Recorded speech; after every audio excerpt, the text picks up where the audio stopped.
right, chat. Let's get started. Welcome to another Healthy Gamer GG stream. My name is Olive Kanoja. Just a reminder that although I'm a psychiatrist, nothing we discuss on stream today is intended to be taken as medical advice. Everything is for educational and entertainment purposes only. So if y'all have a concern or question, please go see a licensed professional. So today we have a super cool stream that we're going to be doing with Dr. Bala Subramaniam. We'll give him a chance to introduce himself a little bit more, but he's a consciousness researcher at Harvard Medical School. So we spoke briefly a little while ago, and I think his perspective would be super, super cool. So we can learn a little bit about the science and spirituality of consciousness. So he also meditates a lot and all that good stuff. So I think it'll be like really cool to see what one of the most forefront researchers on consciousness can tell us. And then also, like, we're really excited to have him on because he can offer both a personal spiritual perspective as well as a scientific perspective. So right up our alley. Before we kind of hop into stream, we have just a quick announcement. So just a reminder that we launched memberships a couple months ago. I think a lot of people have really, really enjoyed it. We had a karma lecture last week, and we are going to be having another karma lecture this week. This is where we tend to go a little bit more in depth on topics. They tend to be 1 hour lectures as opposed to like talking about a particular post or a rant. I tend to prepare each lecture in advance by looking at lots of research, etc.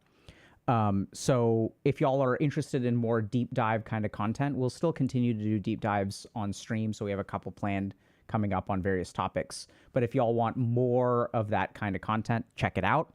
And our discipline lecture, I think, cracked the record for, the most watched membership lecture yet. So you can check that out if you want to. And then our schedule is available here. So let me just show y'all. So here is just a quick, and then we'll hop in with Dr. Subramaniam. So we did deep dive into karma. Deep dive into karma part 2 is in 2 days. And then we'll be doing 2 deep dives into detachment. And then every month we also do a Q&A. Okay. So without further ado, let's go ahead and hop in. I told him 12:05, but now we have a couple minutes, so that's totally fine. Dr. Subramaniam, we're ready if you're ready. Let's see if he shows up. All right. Yeah. Coming on. Yeah. Okay, cool. Can you just count to 5 for me? 1, 2, 3, 4, 5. Perfect. So let me do, I guess you can't see me, huh? Let me do this. See if that works. You can see me now? Yes. Okay. So let's go ahead and hop in. So welcome, Dr. Subramaniam. Can you just start by telling us a little bit about your background and how you kind of came to consciousness research? Yeah, so I'm a South Indian boy, born in South India and brought up there, and did my medical school at Jipmer Pondicherry, then moved on to anesthesia residency at All India Institute of Medical Sciences, New Delhi. Mm-hmm. And came to United States to do my residency at Beth Israel Deaconess Medical Center, Boston. And I've been doing perioperative research for quite some time.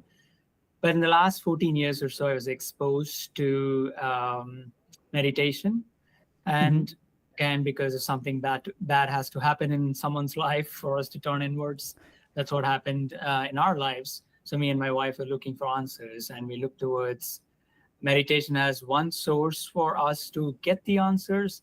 So we were at the fringe for almost 3 years before we jumped into it. And then I think my wife did the inner engineering first, and she did that. And she came home and I saw her. She was really looking beautiful. And I said, wow, what happened in this last 3 days? And basically she says, I don't know. And you're saying this after 15 years. So I said, yeah, I need to go to this program. I did that.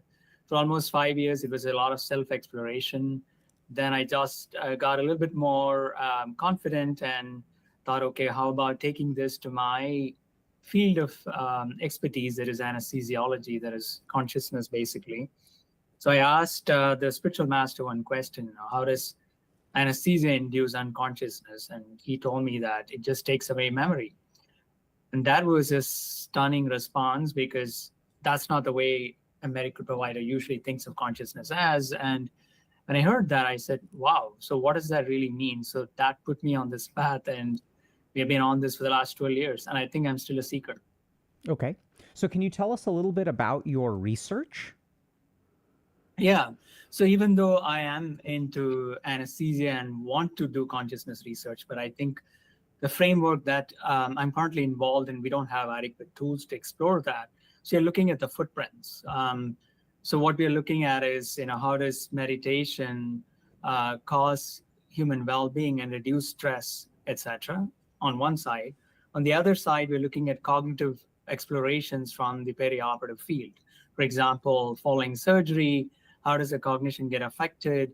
And trying to see whether I can find a common intersection between these two. And for example, the biggest thing that one can do is prehabilitation, that is keeping your cognitive reserves at a high level before you go into surgery. So if you keep that high, then whatever injury that happens during surgery potentially can be reduced if you have kept your reserves high.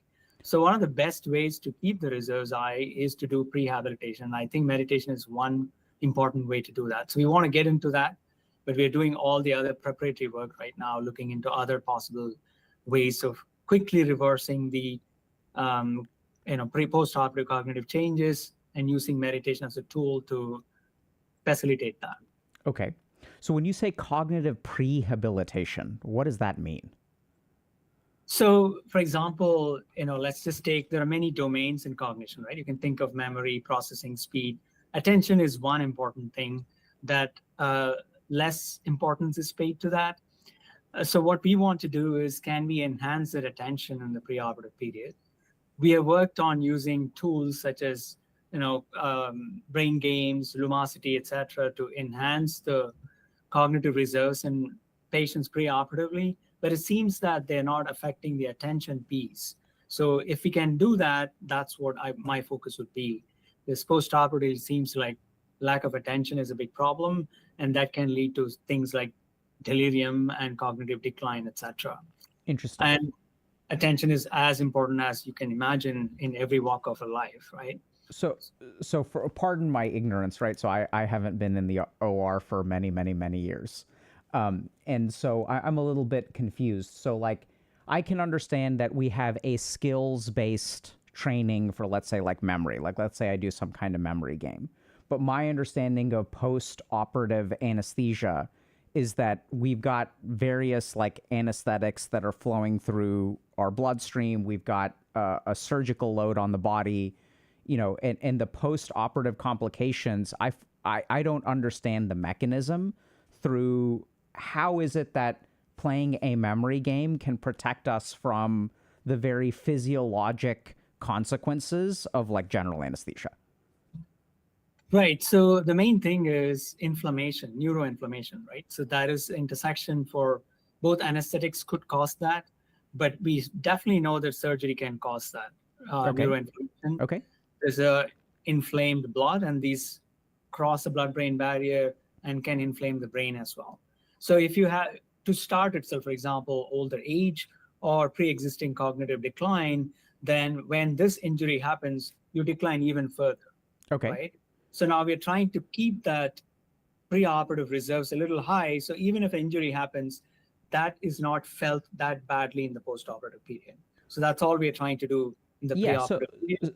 That makes sense. What I'm confused about, what is the mechanism, right? So how does playing a memory game before I go into surgery, how does that, or maybe we don't know, but how does that reduce like neuroinflammation? Like, I don't understand how those two dots are connected.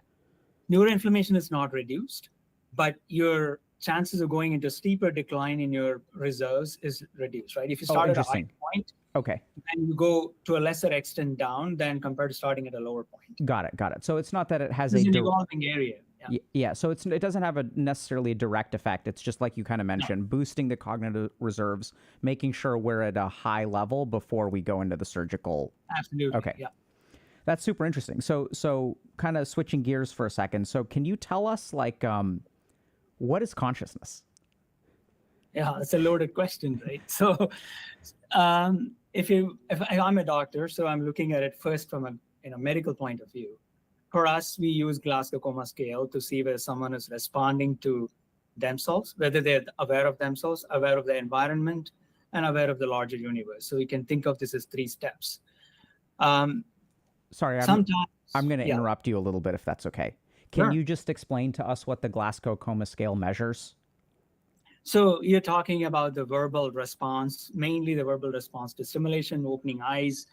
Those are basically your 3, you can call it as EVS measurements, but there's a very gross measurement of a person's response to a verbal stimulus or a painful stimulus, or even a verbal response to open your eyes, etc. Right? And but that's not really telling anything more than you're awake or not. So we can Right. call it as a wakefulness scale at the best. Yes. So just to kind of clarify, so the Glasgow Coma Scale is something that we use in patients after anesthesia to see how bad of a coma they're in, right? So can they respond to verbal stimuli? Can they respond to touch? Things like that. So we can sort of measure very basic levels of like, are you awake and conscious or not? Right. So we don't even use a Glasgow Coma Scale after anesthesia. We just ask them, hey, can you open your eyes? If they respond to that, can you hold my hand tight? We know that nothing has happened like a brain injury or something like that. So we just ask these simple questions to see whether they're awake or not. That's okay. It. But Glasgow Coma Scale is, as you know, is very specific to trauma, injury, and coma, etc. Right. So that's what things are from a medical perspective. So you were saying, you start with a medical. Exactly. So they're a little bit more advanced in the last 15, 20 years or so. There's a lot of advances in neuroimaging, specifically functional MRI and high density EEG, etc., that are looking at these things in a very deeper way. So if you look at 2 things, right? This one is wakefulness and the other one is content, that is awareness. So if you look at these 2 things as components of consciousness, then we want to quantify them in both ways.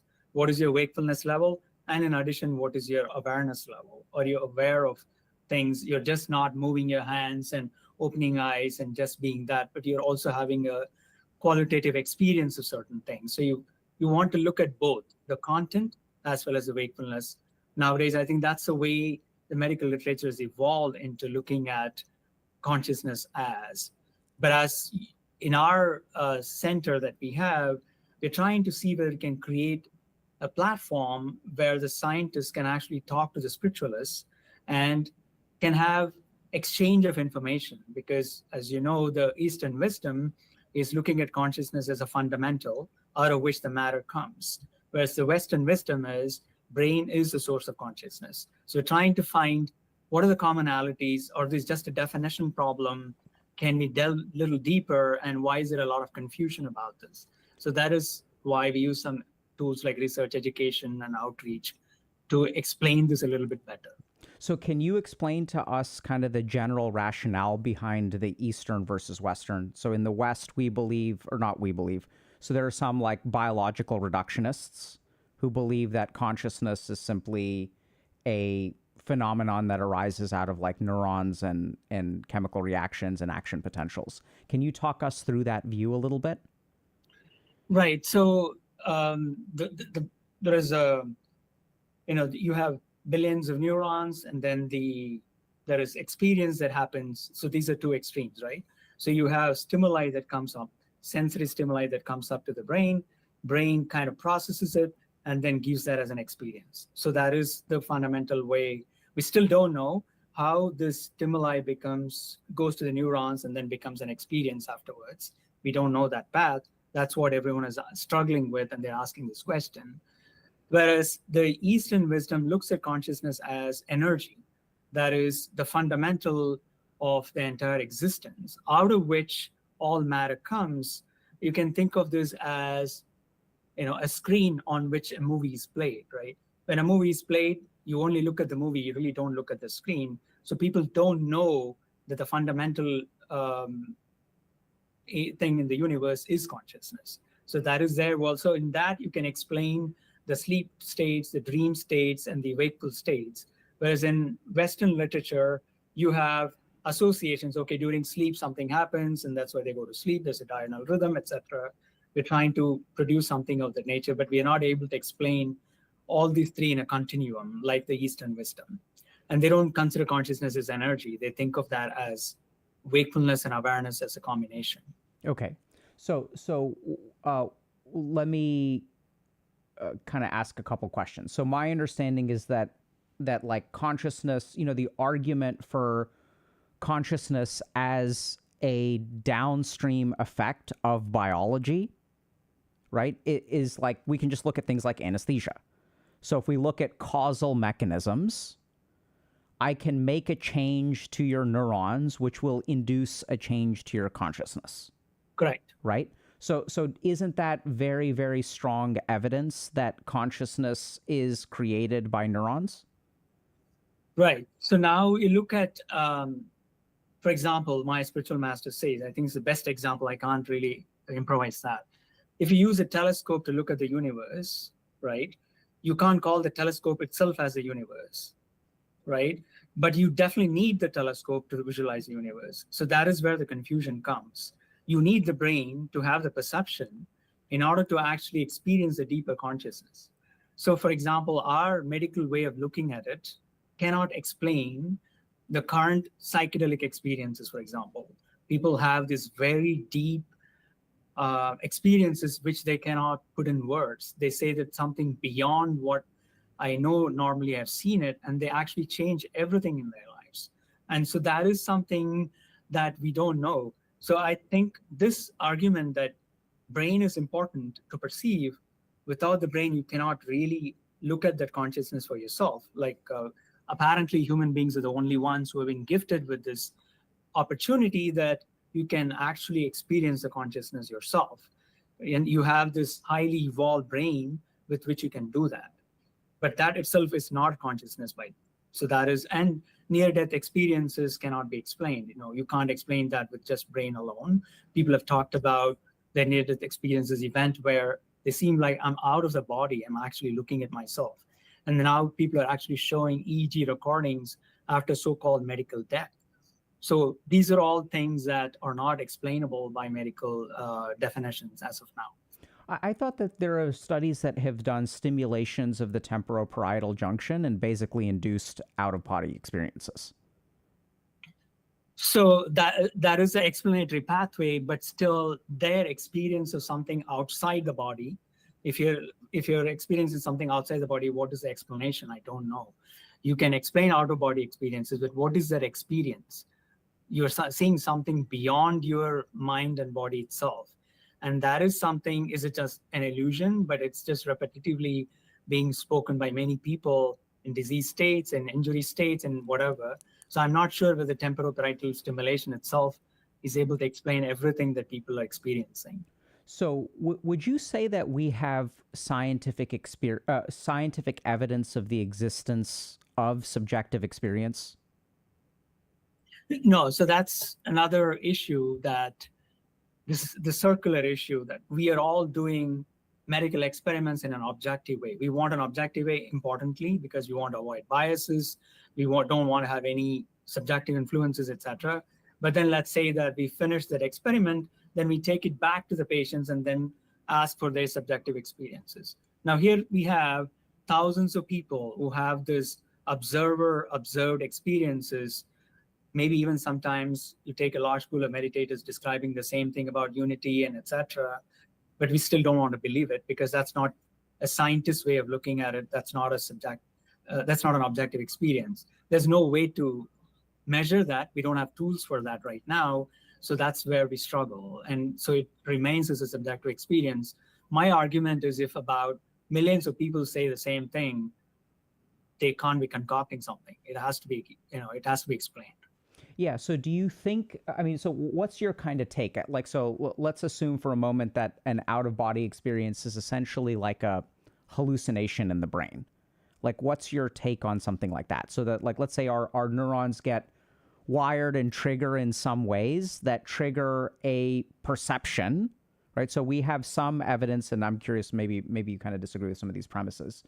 But like, so we have evidence of things like hallucinations. So these are sensory experiences that are not grounded in an objective reality, but are somehow created in the brain.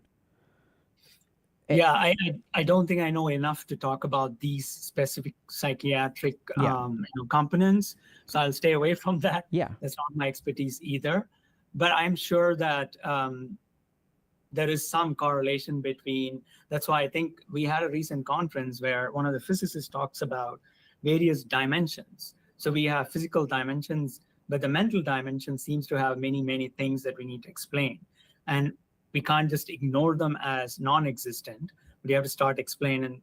He comes up with something like 11 universes or something like that. And I can't go into things that I do not know, but it seems like they are explainable in his physical theories. And you can look him up. It's Bernard Carr. We just recently spoke about that, but I don't know enough to talk about that. So when you say the non-physical dimension, that sounds super woo-woo. Can you explain what that means? Right. Yeah. So for me, I can only talk about my experience, right? And I can only ground it on that.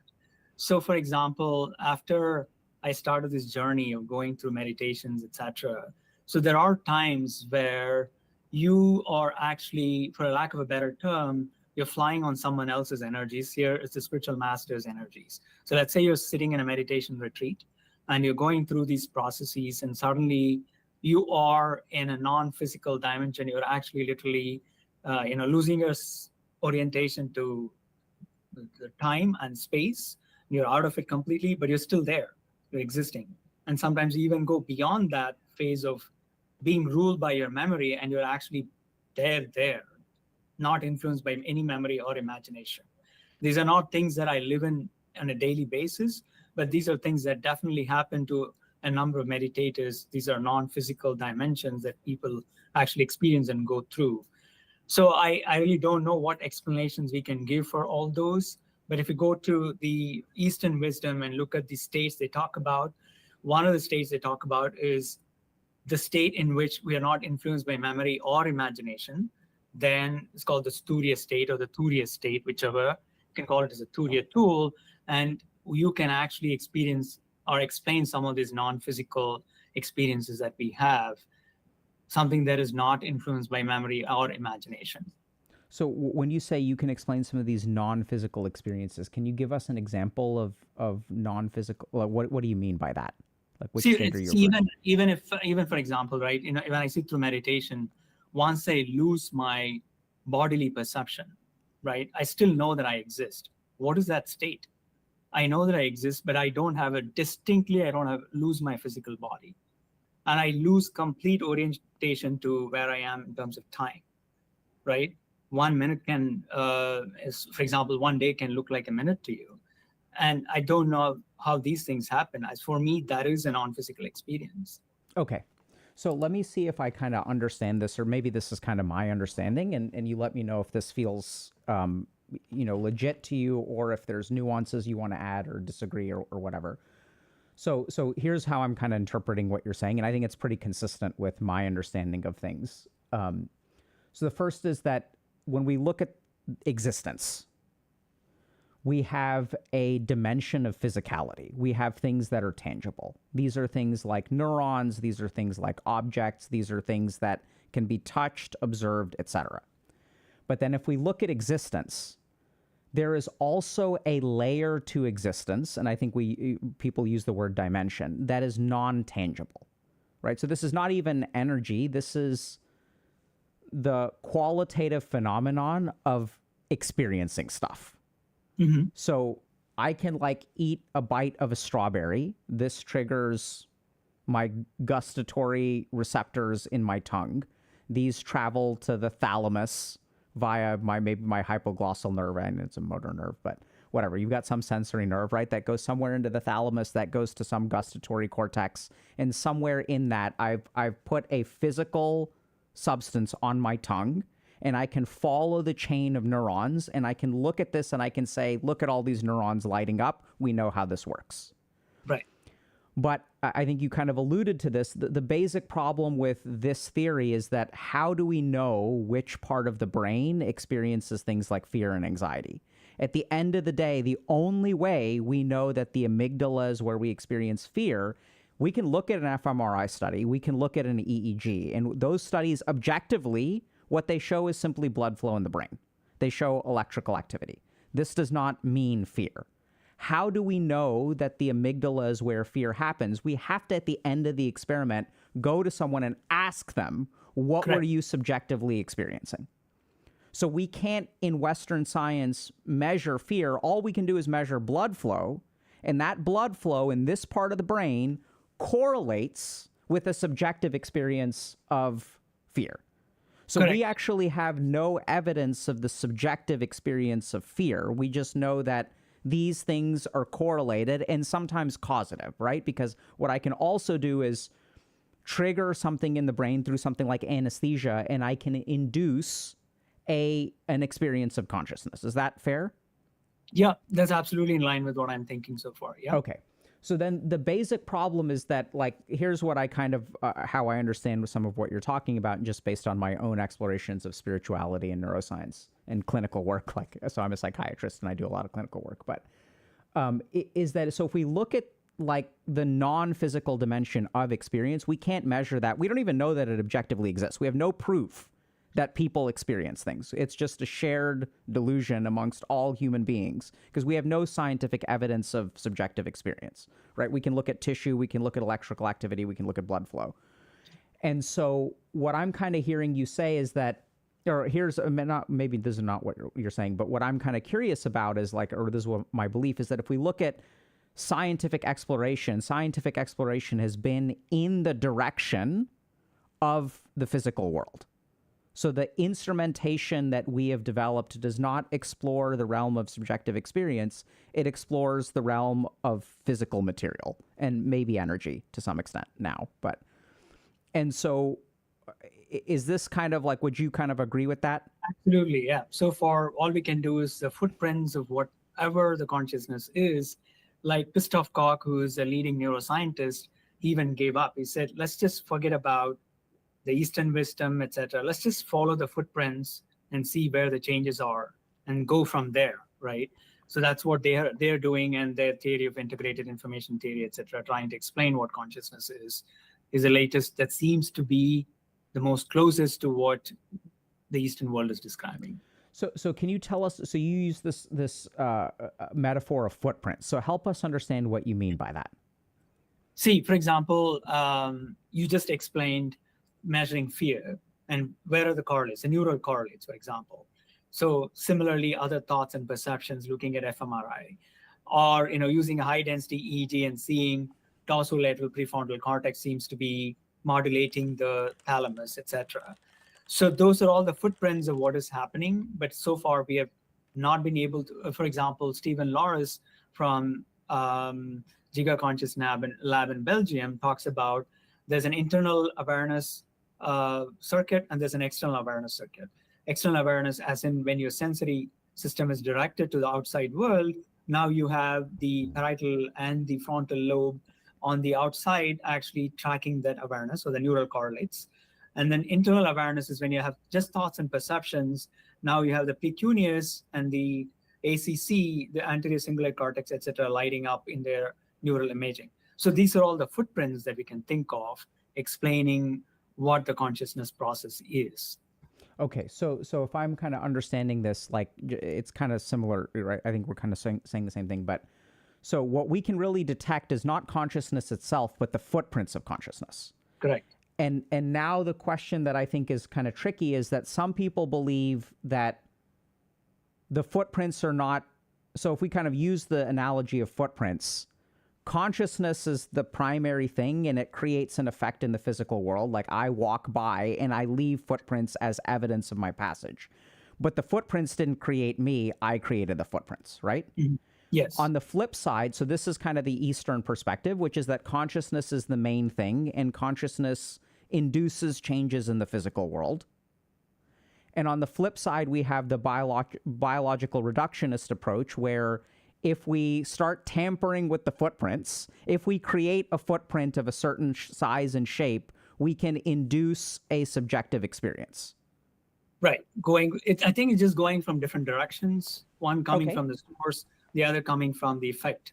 But that's why I think these two people need to talk and literally take away the definitions. I think sometimes we just confuse the wakefulness with consciousness, and that's where we get lost. So that's why it's important for these two sides to talk and exchange their knowledge. So help me understand what so what's your take? Like, what do you think is real? That's a great question. So I'm interested in both, to really understand that. But having experienced some meditation, I do think there is something that is beyond materialistic world, that is beyond brain, that is beyond these origins. And what is that something? So for me, what matters is if you think of consciousness as the energy that leads to formation of even the brain, the physical and the mental body that you can think of, then that's an easier way to understand, okay, here's the energy, that's what the consciousness is. And that means there is the panpsychism way of explaining that everything has to have some energy makes a lot of sense to me. And now you look at wakefulness, and the entire brain is being responsible for what we do, right? Creating the wakefulness experience and also the content of the experiences, the sky is blue, etc. Then that still needs to be explained based on the brain structures and brain connectivity and connectomes, all that. Then I think we are in sync. There is no controversy between the two. One is looking at as the energy that leads to all this, and the other one is still responsible for creating these experiences. And we still need to do a lot of work using the latest and the greatest of the tools and try to figure out how these things are created. Okay, so you're sorry, I was a little bit distracted. I was asking some people if they want questions or if they've got questions for us, but so your take is that. So let me just repeat this, right? For example, consciousness is the source of energy. You can think of this again, I love what my spiritual master says. You have electric bulbs, but you need to switch on the light for it to glow. And so there is an electricity that flows. You can think of consciousness as that electricity that flows and lights up that bulb. And that bulb, you can think of that as a brain. And now you see basically everything as an experience when it lights up. So if you think of that example, consciousness is a source of energy that traps both body and brain. In fact, our center has this as our a logo where it traps both body and brain, through which you actually then perceive the rest of the world or yourself and the consciousness at large. Okay. So we've got a couple questions. Do you have any questions for me or anything that you wanted to explain further or talk about? No, we can go on as we build. I might have something to you afterwards because you come from the world of psychiatry. I am interested in the hallucination portion that you talked about. How do you think of hallucinations in your world, especially that is something that is not real? Yeah, so I can offer an explanation for that. So here's my take, okay? So it's kind of a weird take. So I think that there are a couple of different things that we can look at. So I think one thing that is very common in the Eastern tradition is this concept of detachment and suffering, right? So in Sanskrit, this is like vairagya. I don't know how familiar you are with this stuff, but in like dukh, right? So there's this idea that the more attached we are to the world, the more we will suffer. And so what does it mean to be detached? So if we look at it from a very concrete perspective, we have a mind.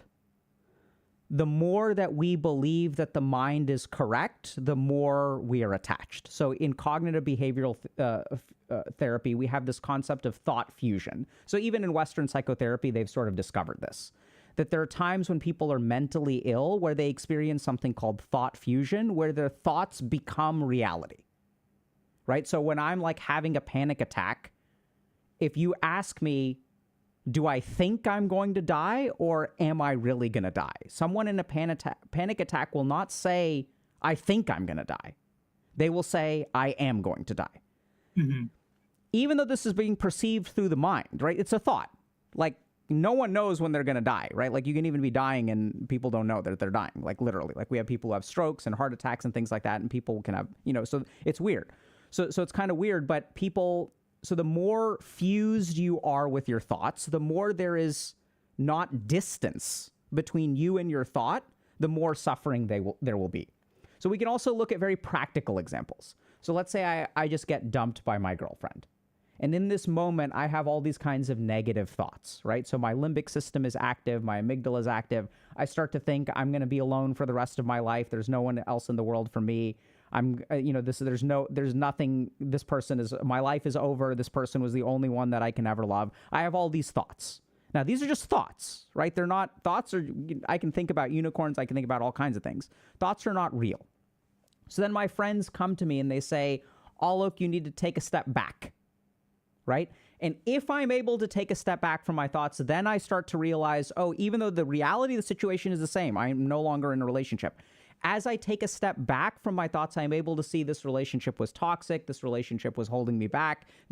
All good things come to an end. That's the natural evolution of things. So if we look at it from a very practical perspective, when we take a step back from our thoughts, we generally speaking tend to reduce our suffering. This is when people say, let's take the big picture. Like, look at the big picture for a second. This isn't all bad. So if we sort of look at like the nature of our distance from our thoughts and our mental experience, we can basically see a continuum of absolute suffering to absolute joy.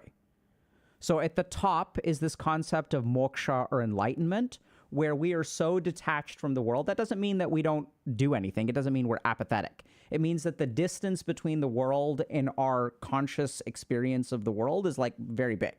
So what that means is that I can be internally tranquil even though everything is falling apart around me, right? I can acknowledge this is the way things are. I remain objective. I do not get caught up in things. So someone who has moksha or has attained enlightenment doesn't get caught up in the world. They can still participate, but they don't get caught up in it.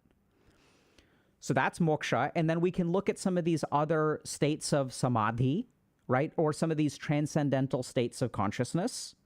So if we look at some of these psychedelic experiences, qualitative research on these psychedelic experiences show us that people have a very detached view, right? So you kind of alluded to this some, where you kind of talk about, okay, so our experience of consciousness is grounded in our body.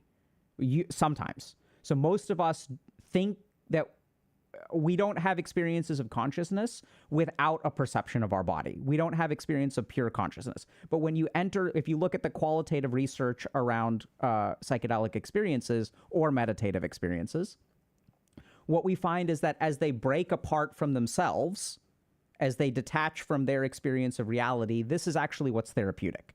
So there are even some studies that show that when someone uses a psychedelic, the nature of their psychedelic experience from a subjective level correlates with the degree of therapeutic healing they experience.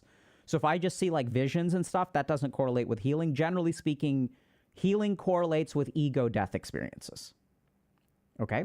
So I know this is a roundabout answer. So at the very top, we have moksha, which is complete detachment. Then we have even things like psychedelics, which will induce a greater degree of detachment from your body and the world, and you recognize everything is connected. Then we have below that, taking the big picture. When I feel like I'm very, very unhappy, let's take a big picture, let's take a step back. That's a very common experience that people have. And then we get to emotionality, right? So sometimes when I'm feeling very emotional, I feel attached to things.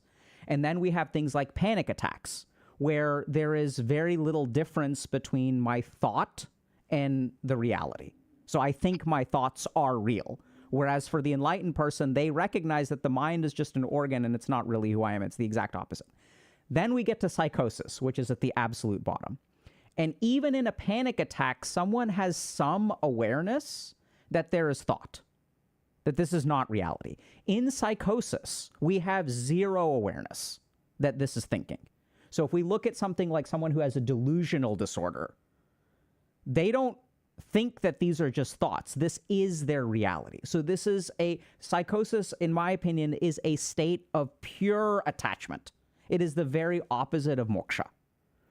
And so from a neuroscience perspective, like, I'm not quite sure how this stuff works, right? So we know that there's all kinds of challenges that happen in the brains of people with schizophrenia. We generally speaking, I think what tends to happen is we have an overabundance or imbalance of dopamine.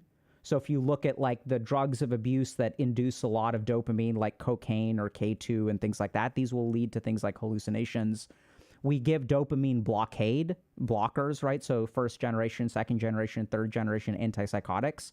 And those are very effective at treating the positive symptoms of psychotic disorders. So things like hallucinations and stuff like that.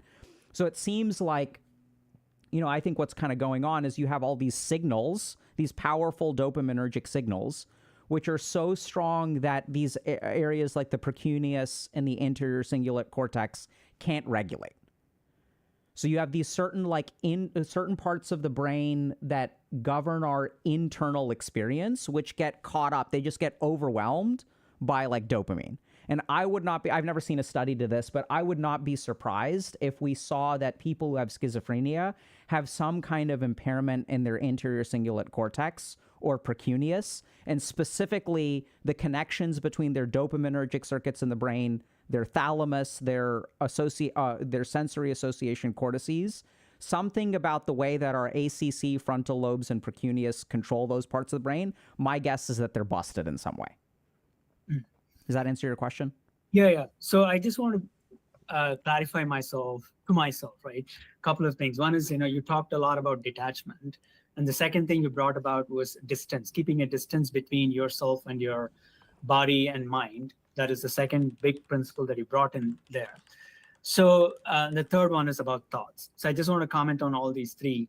Keeping a distance, you talked about all the disease states, but I'm just talking about normal people, so-called normal people running around in the society generally.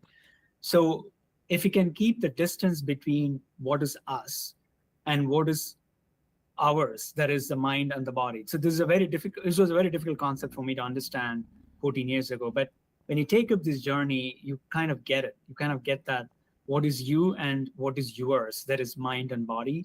When we create the distance, it seems like suddenly there is a lot of insight. And when you have the insight and awareness, and suddenly you're able to deal with issues, tackle issues on a daily basis much better. So I think that is one thing, creating a distance. And even for normal people, it's very important. And that, I think, is what these tools do, the meditation tools do. The second comment I had about the detachment was, I have kids who are 24 years old, right? So they were also debaters, and they asked this question, well, if I am detached from everything, why do I live, right? What is there for me to live? And this is like a broader question. So then that another layer of explanation I had to learn that to explain to them. It's not detachment, but it's actually not getting entangled in something. For example, let's say you play a game of soccer, you play it intensely, right? That's what I think meditation tools talk about.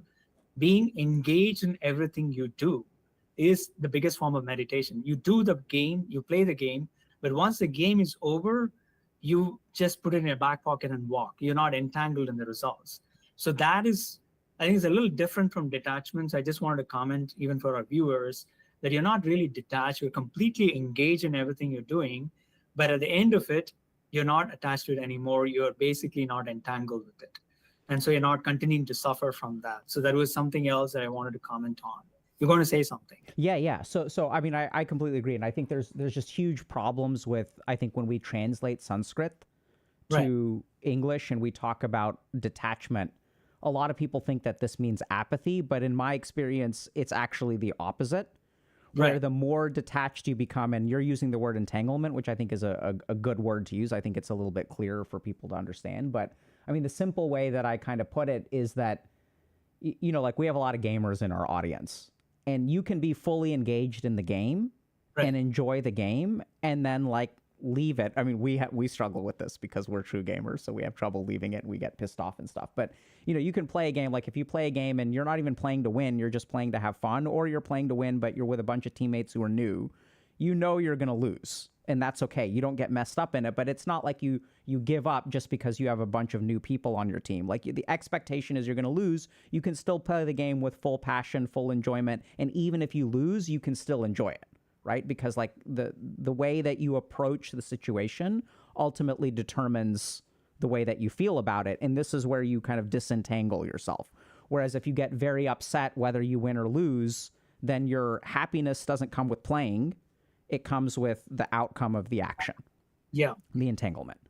Yeah, the last comment I'll make, and then we can take questions, is thoughts, right? You talked about thoughts, and this is very important, at least for my understanding and learning. And this whole process is, as you know, Mahabharata is a very famous epic in India, and I like the real, not the Dharma character, which basically Yudhishthira, right? So he thinks that even if you think of something, that means it's done, it's real for him.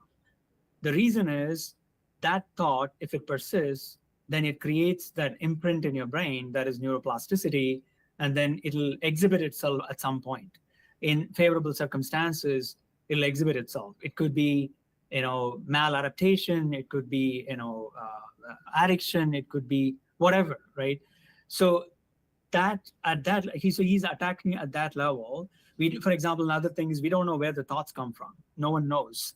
Another problem with consciousness, where are the thoughts? They're very random, but if you get stuck to these thoughts and then build on it, and then you create this neuroplasticity, and now you're ending up in whatever things becoming true and exhibiting itself at a favorable situation. So even to going to that level of having subtleness of the brain and not even having thoughts is eventual translation. But people talk to me about, I don't have time, I can't stop my thoughts, etc.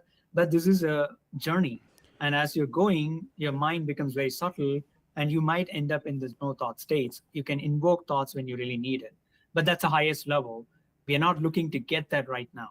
So I think, I mean, I understand the references, but a lot of people don't. So I think some people may miss that. So can you help us understand what you were saying about, explain this concept that Yudhishthira talks about, like once the thought happens, it's done. So you were talking something about, I assume you're also alluding to like Vasana or something like that, but right.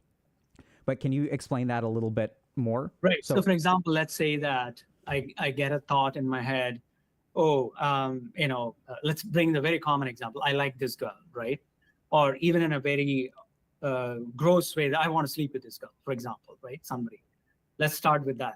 And that thought keeps coming again and again, here and there at random, and you pay attention to that thought now. Now you're giving some power to that thought. And then now suddenly it becomes a routine thing in your head, and it becomes a neuroplasticity, and it's an established cycle in your head, and it is going to exhibit itself or manifest in a favorable circumstances, whenever that favorable circumstances happen. So thought translates to this ultimate thing of being manifesting itself. So that's why people just tell you, brain is brain, it is producing thoughts, but don't pay attention to it. It's important that brain works for you and you don't work for the brain. Yeah, I think we still may have lost you a little bit. So let's go a little slower if that's okay. So I have a thought, right? And if I have a thought, when you say you give it power, how does that work? For example, the same thought comes again, and you now indulge in the thought process. Okay. Right? It's not just a fleeting thought process. Now you pay attention to it. And what happens when I pay attention to it? Now it gets empowered, and now you're thinking about how to make it happen, or maybe you're thinking a little bit more about it. Right? Okay. So now, yeah. So first thing is that when I have a thought, there are two things I can do with the thought, right? I can let it be fleeting, in which case it disappears. Yeah. Or I can engage with it, which gives it power. Right. So what engaging looks like very practically is if I have this thought that, oh, I'm worried about this test on Friday. And then I can start studying, and then the worry will go away. Or I can start thinking about the worry. What should I do? Should I do this? Should I do this? Should I talk to this person? What is this person going to do? So these are all thoughts that are born from the original thought, which is, I assume, what you mean by engagement. Correct. Now you tossed out this word neuroplasticity. How does neuroplasticity enter into this picture? So for example, if this comes repeatedly in your head, right? Like today you have empowered it. So it is definitely going to come again. So you're empowering that again. And now over a period of time, you have now developed this, image in your brain. You can call it as, connectomes. Certain parts of the brain are creating this cycle, and now it becomes a memory. And now that is called the neuroplasticity. And suddenly it has become from a thought to a full-blown, neuroplasticity in your head. That means that there's a memory in your head, and it is going to be much stronger than a fleeting thought that it was a few days ago. Yeah, so we see that clinically all the time, right? So what happens, I think what you're referring to is that anytime I engage with a thought, there's the subjective realm, of if I engage with it, it'll grow. If I ignore it, it'll go away over time. As I engage with it, there are neurological changes. And as I get into a habit of thinking, my neurons will wire in a certain way where if I start the thought process, all of the habitual neuronal chain will happen. And so every time I engage with a thought, neuroplasticity means the tendency for the brain to change, right? So that means that the brain is wiring harder in a particular way. And this is nothing special. This is just the same way we learn skills and the way that we develop habits, right? So the more I practice the piano, the more that gets habituated and the easier it is for me to play. In the same way that I'm practicing the piano and it becomes more automatic, if I practice a particular chain of thinking, that will become automatic and will be a habit. And even if the chain of thinking is harmful to us or causes suffering, the more we engage with it, the more common it'll become.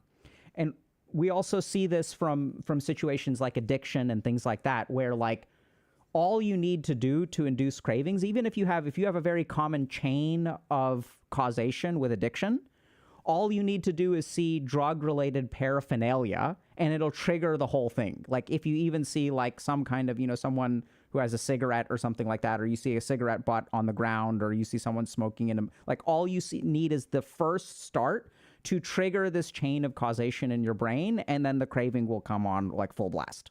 Yeah. So for example, snacking, right? Let's say that 5 days you snack at 4 p.m. and on the 6th day, 4 p.m. comes, you're automatically looking for a snack. It's not a conscious action. So that's why another thing that is being taught to us is take every action consciously. Practice towards that. That is what mindfulness is. But basically, you're trying to become a conscious person. That means you're not being driven by an automatic process of you've trained something, there's some memory in your brain, there's a neuroplasticity, and you're being driven to that. For example, young adolescents, they think about, oh, I'm not that good. Oh, I'm going to fail in this test. I'm just, that person is better than me, all that. Suddenly, that just becomes very established in your head, and you will be what your thought process is. And you'll start manifesting that. So that's why it's very important to treat the thoughts as thoughts itself. So I'm trying to tie this to consciousness. So you might know Jiddu Krishnamurti, and Jiddu Krishnamurti is a pure intellect. And for people, he had interacted with David Bohm, who is a friend of Albert Einstein, and they were in the same physics lab. And they've had these discussions 100 years ago. I think these are very relevant even now. He talks about you cannot solve a problem with just thoughts. You have to just sit down and have an insight to it. Don't try to think of a solution to a problem. Just sit with it and then create that insight. Once you have the complete insight into it, solutions will come. And that insight seems like a larger, it's not just coming out of your brain. It seems like invoking a little bit more than outside your brain. If you start believing in the connectedness, which we have had, how do you connect yourself to the trees outside and oneness with others, etc. So that's why I think the collective consciousness plays an important role. Okay, so we'll get to that in a second. Can you tell us, so what do you think about free will? Yeah, that's a great question. So we've had a conversation with Steven Pinker, and you know him. He's a very thoughtful person and supposedly the greatest thinker right now. And he had a conversation at the Sanders Theater last October. You know that he has written this book called Blank Slate, right? And where basically he says is you come with certain things in you. You are not a blank slate when you're born. You have genetics. He calls about 40% of things are genetics. And there's unknown for remaining as unknown. He says that unknown. But the Eastern world calls it as compulsive behavior or vasanas or whatever you can call that you're born with. And now when you come with these compulsive behaviors, unless you can overcome all these elements, you're going to be an automatic person. You'll be driven by your tendencies rather than you doing a free will. So you can get to a free will, but in order to do that, you have to become a conscious person first now. You have to take every action consciously. And when you transcend that, perhaps then you can have a free will in everything you do. Okay. So what do you think about, so there are some people who are biological reductionists who don't believe in free will, right? So, and I think their argument is, So once again, if we look at like the brain, we know that, for example, genetics can influence the way that we think. We know that experiences can influence the way that we think. And even our subjective perception of free will may just be neurons firing in a particular way that makes us think we have free will. And there are some studies that even sort of support this. So if you look at things like advertising, and someone buys, let's say, like a packet of cookies, and then you ask the person, why did you buy the packet of cookies? And they'll say, I bought the packet of cookies because I know that my roommate really likes them and I thought I'd do something nice for them. But what you can literally do is influence all kinds of things, like where you place the cookies, what the packaging is, that will shape people's behavior. So a lot of people will have, and there are even certain things that you can do to, you can stimulate some regions of the brain that will result in people believing that they are acting out of free will, but it appears that like they're not. So how do you understand those kinds of arguments? Right. So one is, obviously advertisers have done their job and they know that these people will fall for it. So they have looked at the patterns and behaviors in a set of people to produce that business tactics. But when you look at memory itself, right, there is, my understanding after reading all these books is there's an elemental memory with which the world is made, the 5 elements. And then there's an evolutionary memory with which you are evolving from, the smallest amoeba to what you are currently. All that is imprinted in you. And it goes on and on. There's an atomic memory, then there's an articulate memory, and there's an articulate memory. So there's so many levels of memory that we have, we don't even perceive that. That is driving a lot of decision-making within us. And unless we become conscious person or human being, we will not be able to change all that automaticity that is imprinted in us. So that's where, in a way, it looks like, yes, we are blessed with this ability to actually have a free will if you become that conscious person, or if you become that realized being. But it's also that difficult to get rid of all these memories and then, have this free will within you. So that's what I think about this. There are a certain set of people who will go and buy a certain set of things. Another set of people will buy another set of things, but they're all driven by these layers and layers of memory that is embedded in us. There's a researcher from BU, a neurologist, Andrew Bertson, I think. He has actually written an article recently about how he calls consciousness as memory. I think that's very important.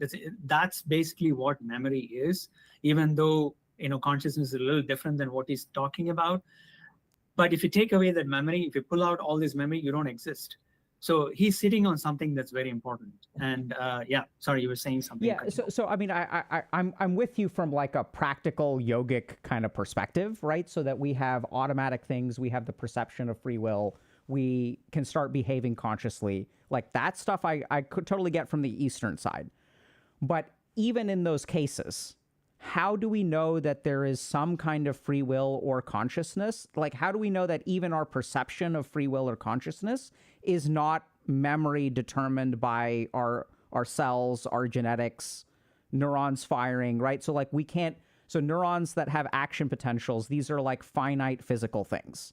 And when neurons have action potentials, this creates fear. And when people are afraid, there's all kinds of predictive science that we have, like median income can be predicted by your zip code. So what's your take on people who believe that there is no such thing as free will? So that this concept is actually an illusion that is born of reductions to neurons firing in the brain.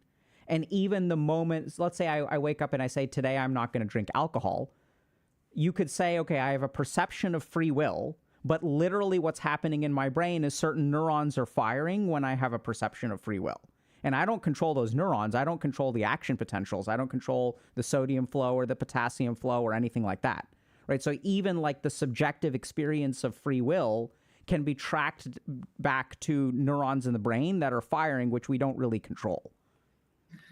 So my take on this, if you're just asking my take on this. Yeah, that's what we're asking. Yeah, I think it's possible to have a free will, not 24/7, but at least in some parts of the time. For example, maybe 20% of the time in a given day, I can at least do these actions consciously.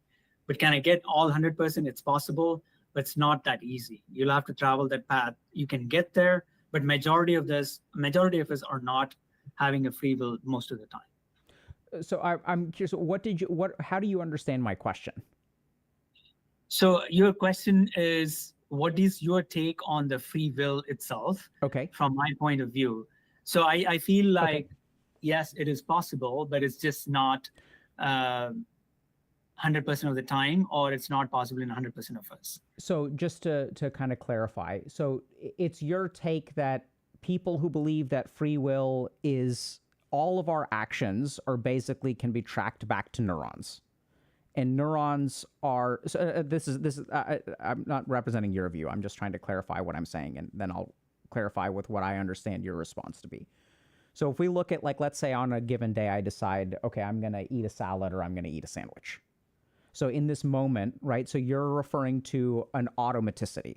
So if I don't pay attention to myself, I will eat whatever automatically. This is vasana. This is mental habit. My neurons have been wired in a certain way.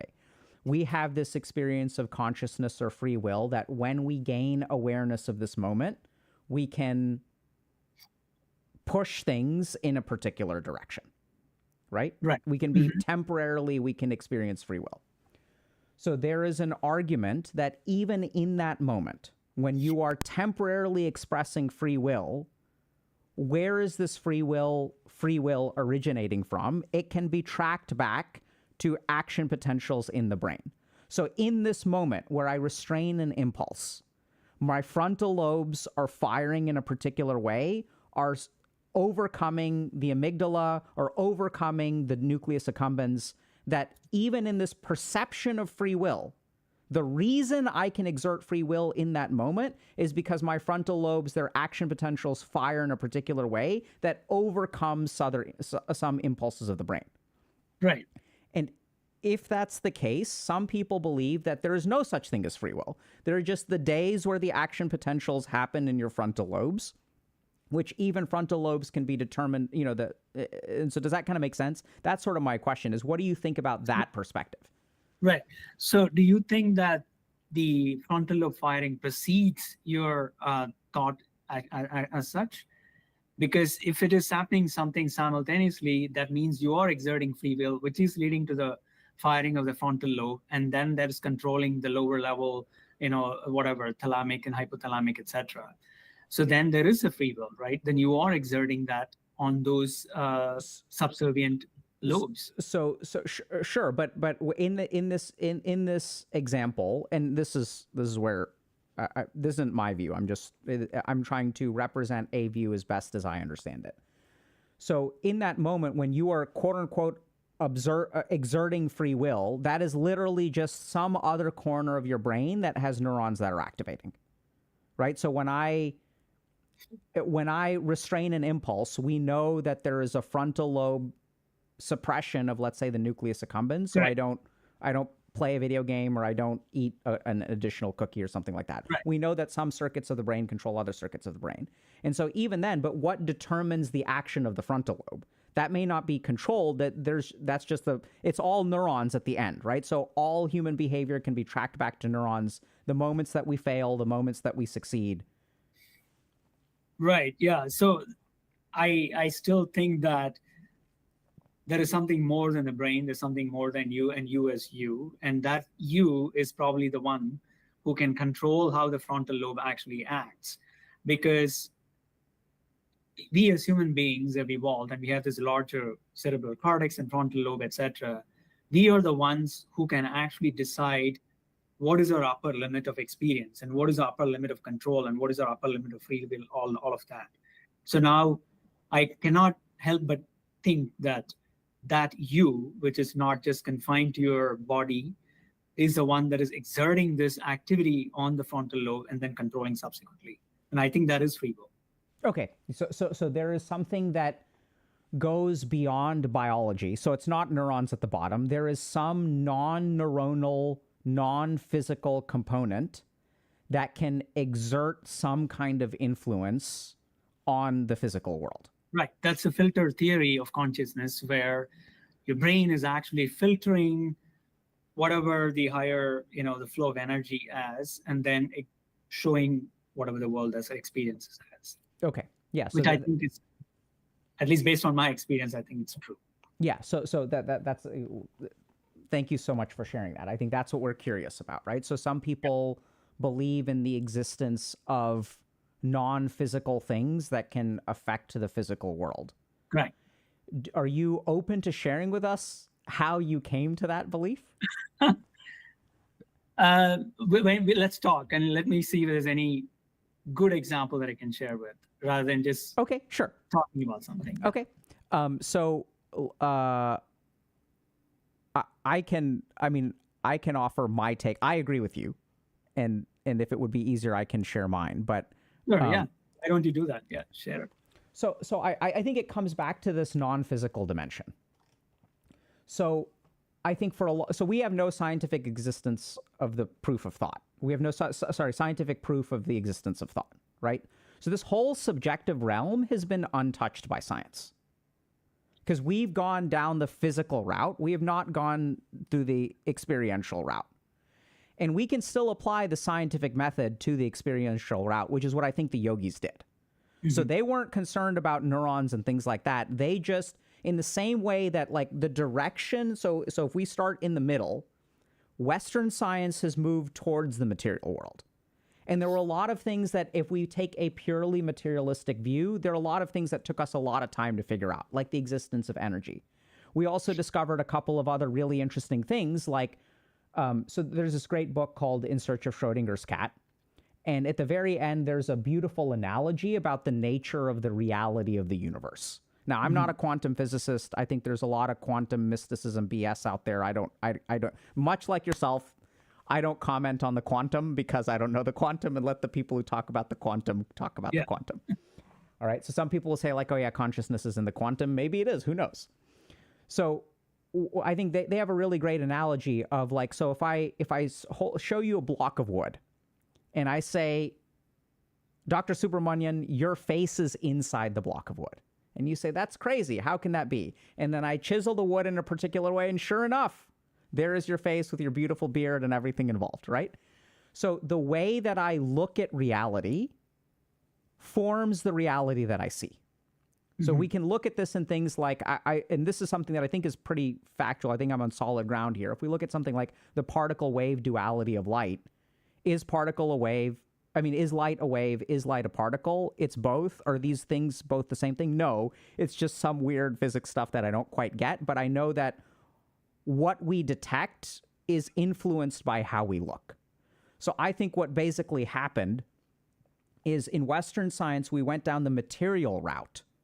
And so you can go down the material route as long as you want to, but unless you are looking for the non-material realm, you're never going to find it, right? So we have to have the right, like you can't use a telescope to detect the weight of an object.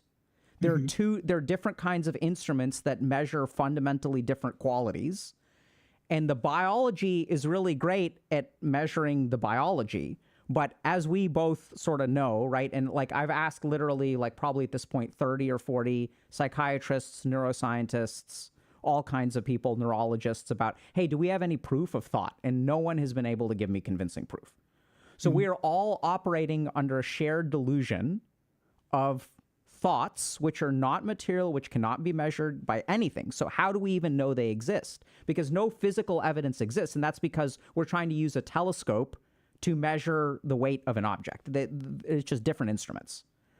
And so my take is that if you look at the yogis, what the yogis did, they didn't go down the material road, they went the other way. So a yogi does not know about the existence of a neuron. The yogi doesn't know what a frontal lobe is. They have very powerful frontal lobes, but they have no idea like what the different lobes of the brain are. And if you ask a yogi, like, what is your frontal lobe? They don't know. So they explored in a different direction, and neuroscience currently is going in a different direction. I think that's where you allude to, like, you know, having these people talk, because I think that'll be productive. And so I think that basically the place in which we will find evidence of free will is not in the material world, because free will is not a material thing. The experience of free will and all of our information about free will does not come from the material world. It doesn't come from neurons. It comes from subjective experience. And so if we want proof of free will, that's the direction we need to explore. I agree. 100% agree. I'm with you on that. I think we are on the same page. but I was just looking for an experience that might have changed your views on, something other than yourself that is powerful enough to influence you. So that's, yeah, we'll come back to that. So let's see whether there are any questions. that Yeah, people have. so well, let's open things up to questions. I know there's been like a bazillion questions, and I haven't been able to keep up. Let me see if okay. Oh, great, we've got them. So thank you so much, Tech Teller. We have a moderator. Is consciousness something we control, or is it just there and controls are just illusions or perception? So from my take is consciousness is fundamental to the universe. We talked about this. I think it's beyond the brain. And so it is just there. Okay. So do we?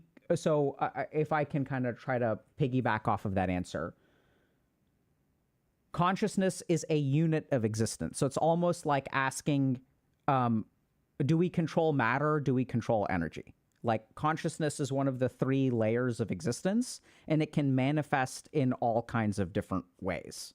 Correct. So we are in the consciousness, we can call that. We are generating all our experiences with the consciousness, and we are seeing all the experiences through the consciousness. And so it's all there. We are in it. So I don't think we can manipulate that. It's a fundamental thing. Okay. So what happens to our consciousness when our brain is still alive but has no brain/wave activity? I don't know if that question makes sense. Right. So we talked about the telescope experience, right? So we can address that with that. So if the brain is not, for example, if you're anesthetized, consciousness is still there, but you can't experience it because now that organ through which you would have perceived the consciousness is absent. So for you, consciousness doesn't exist, but there is consciousness everywhere. But for you, that experiencing that is not happening because your brain is shut down by anesthesia or shut down by injury or whatever. So that's all. So something just clicked for me. So you're saying the brain is the organ of perception that we have for consciousness? Right. So the way to understand that is not that it's created by, this is fascinating. So I think I just hit on something. So when someone says, okay, like if I screw up the brain, then people won't, then consciousness gets destroyed. But your take is that I can close my eyes and it doesn't make the world disappear. That the world exists. It is just my ability to perceive it that has been impaired. So the brain is not a creative organ. It is a sensory organ. Correct. Okay, that's very interesting. It's a tool through which you perceive it. Okay, so it's a tool to perceive, which explains why, if I tamper with my eyes, if I cover my eyes with a blindfold, or if I close my eyes, then I stop perceiving the world. It doesn't mean that my eyes create the world. It just means that is my organ of perception. Correct.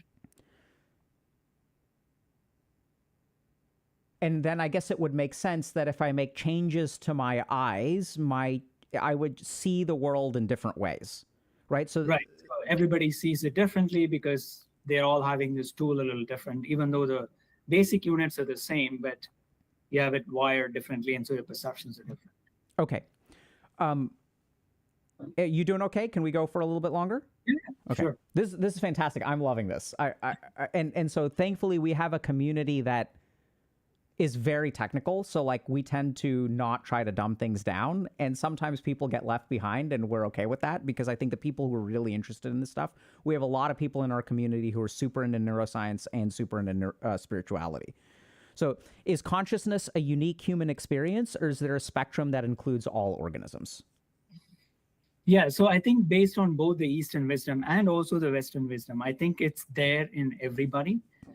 Just the content, we talked about the awareness element. If you have this XY axis, the Y axis is awareness and the X axis is the wakefulness piece, that awareness piece, the richness of the content is going to vary, right?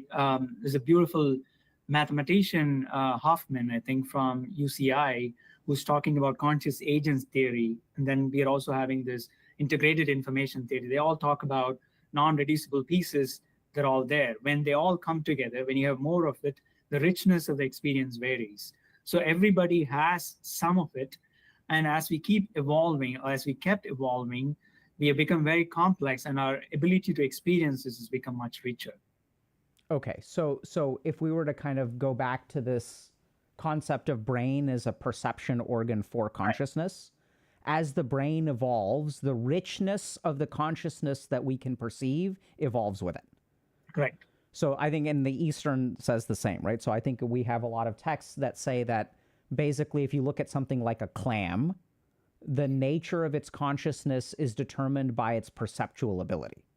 So not by its intellect, but as it is able to perceive more things. And there are even some, if you really look at a lot of this Eastern philosophy, they say that even rocks will have consciousness.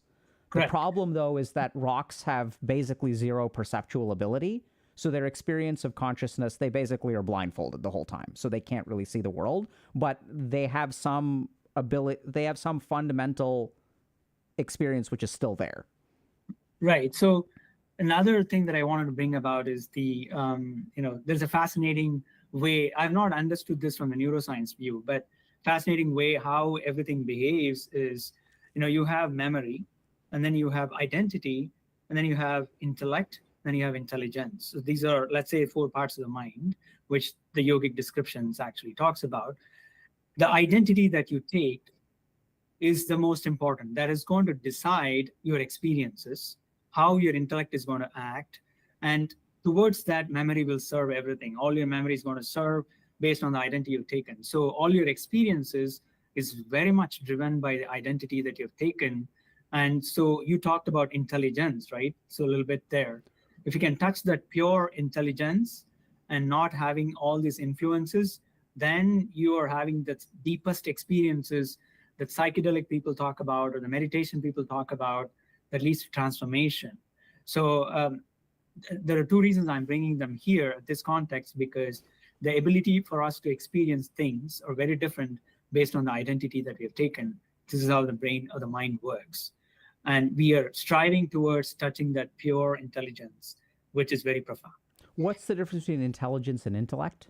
Right. So intellect is something that, again, this is not based on neuroscience, but this is based on the yogic descriptions, is, let's say that your ability to discriminate between good and bad, your white and black and things like that. It's a very sharp instrument, you can call that, and that's what Sadhguru describes. And basically, he talks about these things as ability to discriminate between 2 things, the 2 polarities. Whereas intelligence is the basic energy that we talked about, or the consciousness, which is basically leading to formation of the mind and the body and everything else which is in the matter. That source of, you can call that as a creator of the source of creation, whatever, that is intelligence.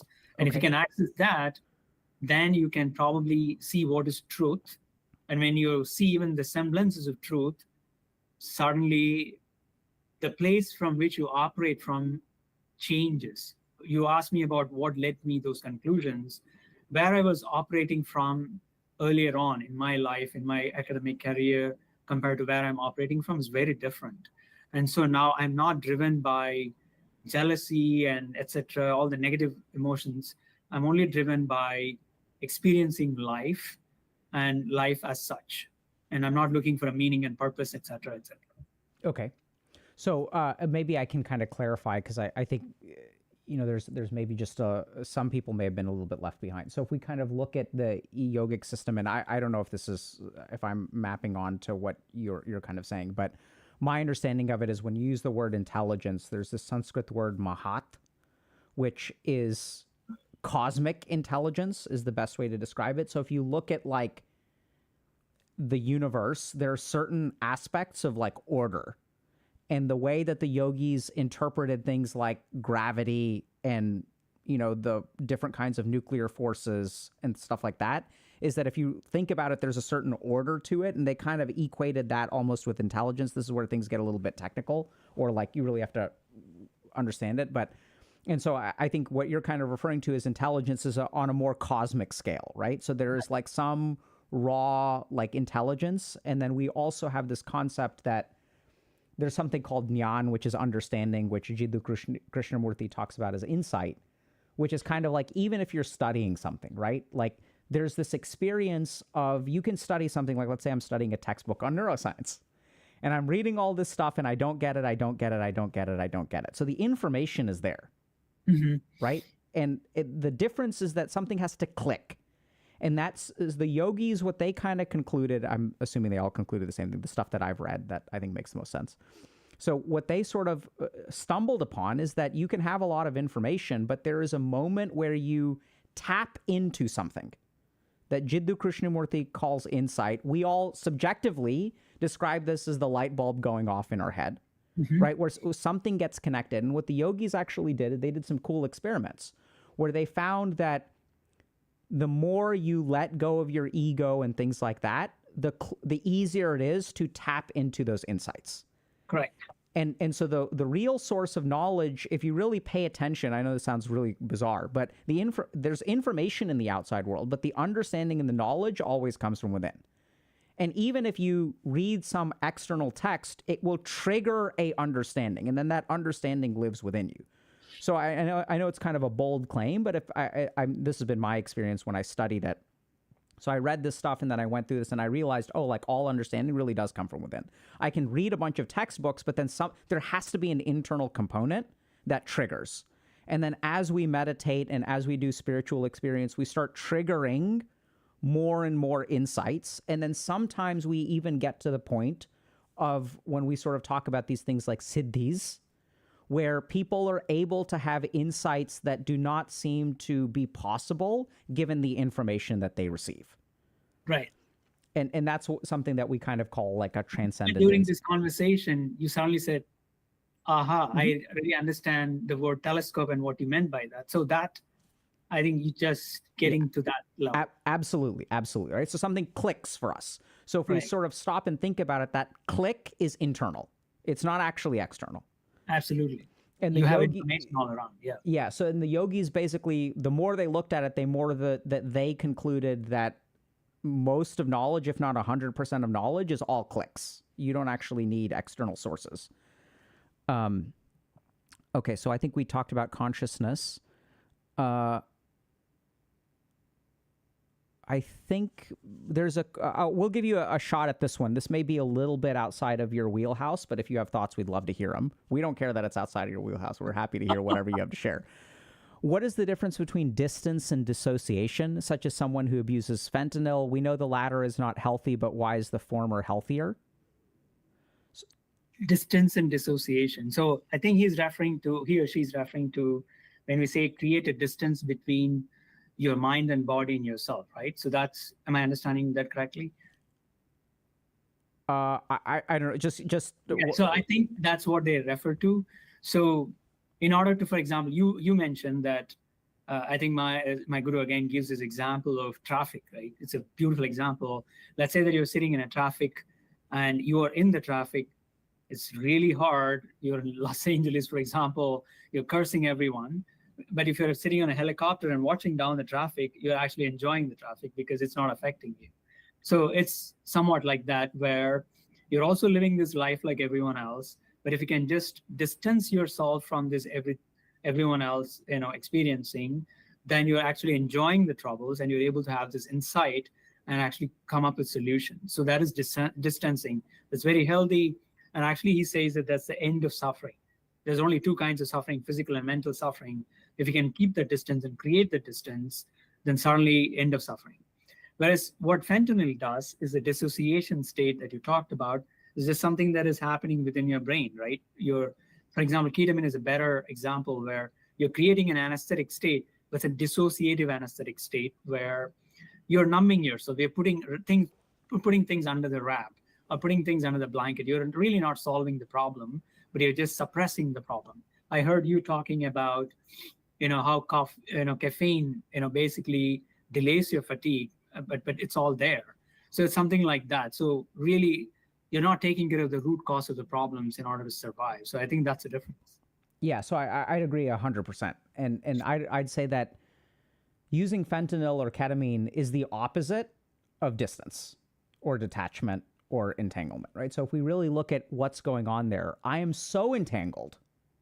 I'm so pissed off that I'm stuck in traffic that I need to get rid of it. But if you really look at it, like I'm very attached to that and it's a way of numbing it. And even if we look at this is like kind of sketchy neuroscience, but we know from studies on trauma that we have something called hemispheric lateralization, which is when we have decreased activity across our corpus callosum.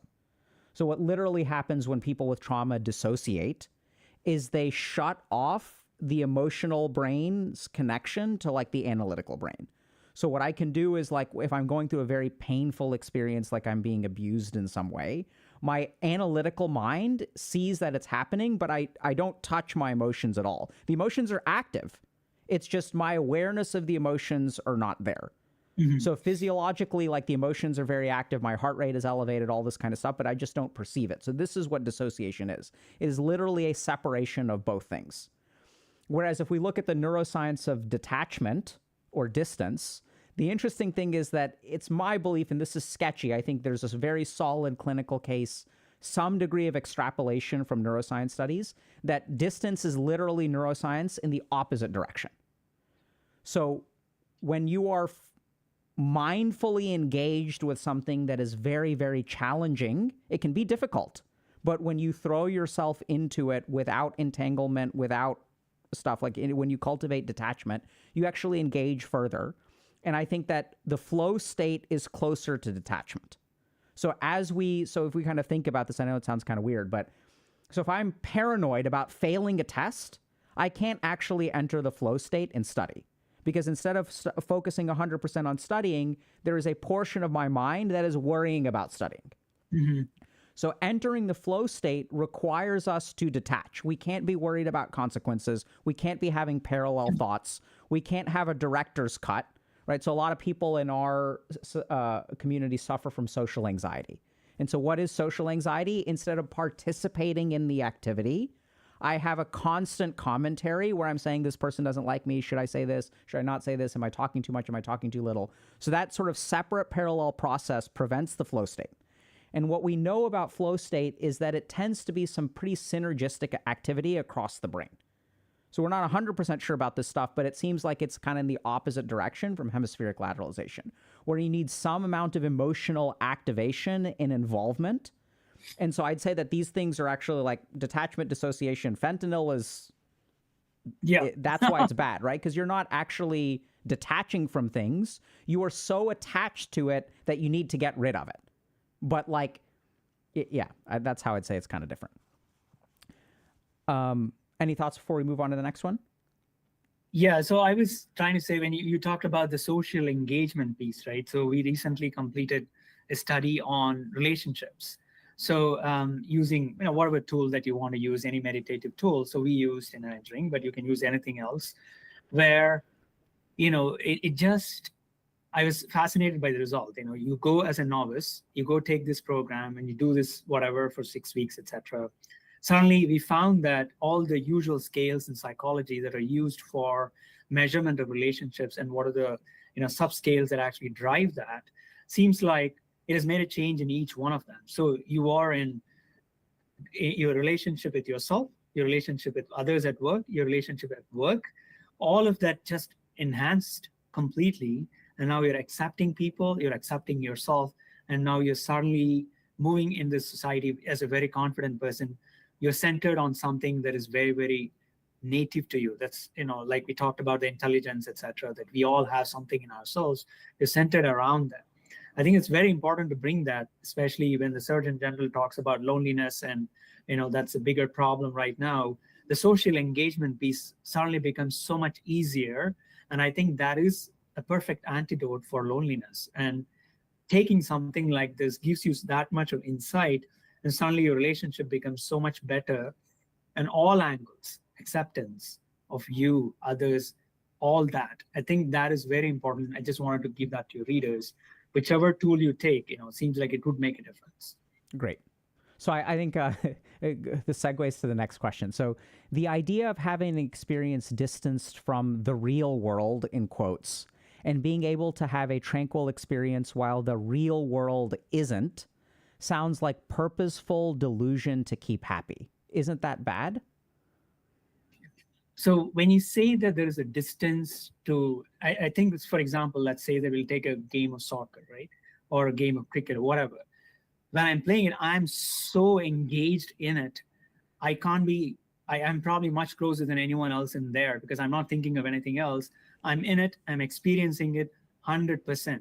So it could be mountaineering, it could be, just talking to someone. When I'm talking to you, I'm engaged in you more than anyone else is probably engaged in you. So it's so much real for me and such a But what I'm distancing myself is from the outcomes. And also, I know who I am and I know what I own, and I have that insight in my head and I'm completely aware of it. So that's what, when I say there's a distance, I'm not saying that you're distancing yourself from an experience. Like when I'm in it, I'm engaged completely, but I know the practicalities, the pragmatism, and all of that. I have complete insight into that. Yeah, so I'd agree. So I think there's a couple of nuances in the question. It's easy for me to see because I can read it, but the idea of having an experience distant from the real world and being able to have a tranquil experience while the real world isn't. So let's pause right there. So the idea of having an experience of tranquility while the real world isn't. So that assumes that the real world is objectively a certain way, right? So if we kind of say that, okay, you're having a tranquility despite the real world. And I think the really crazy thing is that the real world is what it is. It doesn't make us tranquil or not tranquil. So, I mean, for me, this is a lesson that I learned kind of the hard way, but in medicine. So I was like an intern at Mass General. And I remember my first code. So like for those of you all that don't know, like there's something called a code blue, which is like in all these medical shows when people pull out the paddles and you're doing chest compressions and things like that. So the situation can be objectively bad. But the best way to run a code is with tranquility. If you are panicking internally, oh my God, this guy's going to die. Like, yeah, he's going to die. Like, that's a very real possibility. That's why we're all here. You can still deal with that. And this is what I saw from my senior residents and the people who ran the codes, who are oftentimes anesthesiologists, right? So like the way to run a code, the best way to run a code is tranquilly. Mm-hmm. So this is the crazy thing. It's not, so let me ask, like, I'm going to put this to our community because they'll understand what this means. So you're kind of saying the idea of having an experience from the real world and being able to have a tranquil experience while the real world isn't sounds like purposeful delusion to keep happy. I don't think so. But what I would say is that if you're losing a video game, is it better to tilt or not tilt? And if you, I know this may not make sense to you because maybe you don't play games, but see, the moment that you tilt, you lose your internal tranquility, and you can still maintain internal tranquility when the game is going wrong. That doesn't mean that you're delusionally happy. You're not like deluding yourself, but you acknowledge that these circumstances are bad, and the more internally tranquil you are, the better you will be at dealing with them. And the key thing, and we know this, right, because we have a lot of professional sports and sports psychology and stuff like that, where the goal is to keep people internally tranquil in spite of bad circumstances. And you can acknowledge that the circumstances are bad, and the more tilted you get, the worse things are going to get. So I don't think it's a delusion to keep happy. It's actually quite the opposite. It's acknowledging that things are bad and still being tranquil so that you can actually deal with them in the best way possible. Right. I'm going to give a couple of examples to that, right? So I'm totally with you on that. So, in one of the cardiac surgical procedures that I'm a cardiac anesthesiologist that happened elsewhere, not here. So the surgeon closes the chest and walks out, and I'm the anesthesiologist. I'm taking the patient to the ICU. Something happens, the patient, gets into trouble, and there's an emergency situation. So the surgeon comes back, and I'm standing there behind the screen, in my usual way that's calm and handling what I need to handle, the emergency that's happening. He comes and looks at me and says, damn it, you know something that I don't. What is that? Tell me now. And I'm like, hey, there's something happening. Just open the chest, take care of the issues, and let's go. And he's like, no, there's something, I asked him, why do you feel that way? Because you're very calm and you're not moving this way or that way, but what is going on? Unless you know something, you won't be handling it like that. But we took care of the issue in 15, 20 minutes. And afterwards he said, I'm sorry, it just, broke out and something like that. But that's the tranquil moment. You have to be in that space to handle any kind of critical emergency that will come up and still do what you're supposed to do to handle the situation. Otherwise, your frontal lobe is going to just get inhibited and you won't be acting properly because of the negative emotions that you have. The best example I can quote is Tom Brady, right? So he says, when the game gets intense, right, in an intense situation, the game slows down for him and just tells you that he's actually dissecting everything when he's throwing the ball, and he's able to focus on that particular thing at that moment, and he's so tranquil. You can see him, right, in all these fourth quarter comebacks, etc., how tranquil he is. He's the most importantly engaged person there there could be, I think, in that particular game. Yeah, so I love that example, and if I can kind of just piggyback off of it for a second. So, like this situation in the OR, cardiac surgeon is panicking. There's an objective emergency. Cardiac surgeon is panicking, looks behind the drape and sees you, who's working but not panicking, and then he comes to you and he says, "There's something you know I don't. The world that you see, I must be missing some information because if you saw the world the way I did, you would be panicking too."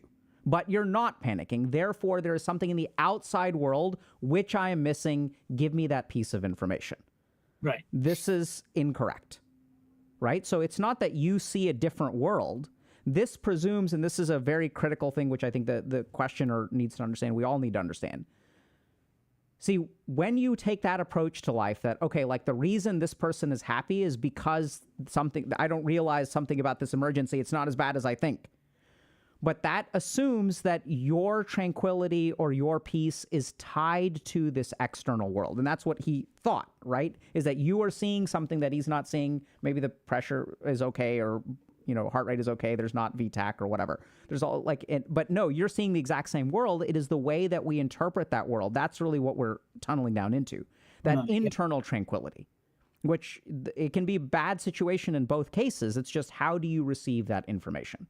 I love that example. I think it's so illustrative. Because that is the only thing under your control, right? There's nothing, you can control only that. You cannot control anything else. Yeah, we talk about that quite a bit. Yeah. It's a hard lesson to learn. So maybe we've got, you good with one or two more? Sure, yeah. Okay. So how does AI challenge our understanding of the human consciousness? Yeah, so the positive is, I think, with all the imaging sequences and the neuroimaging advances, maybe AI can help us understand, as I talked about, right? We still need to understand the experiences and the connectomes and all of that. Maybe AI can help there. But the common question that you're referring to is, can AI become conscious? So that's a question. And I don't have any personal experience in that, but that's not life. So that is something that you have created. And as we talked about initially, my take on consciousness is the energy that creates everything. AI lacks that. So when you lack that, you can never become the life that you're talking about. So I think that's where there's a difference between AI and us. Cool. So great answer. I've got a couple of questions I'm super excited about because I think people are starting to get it. So these are not like these questions are, I think, based off of things you've said as opposed to general questions.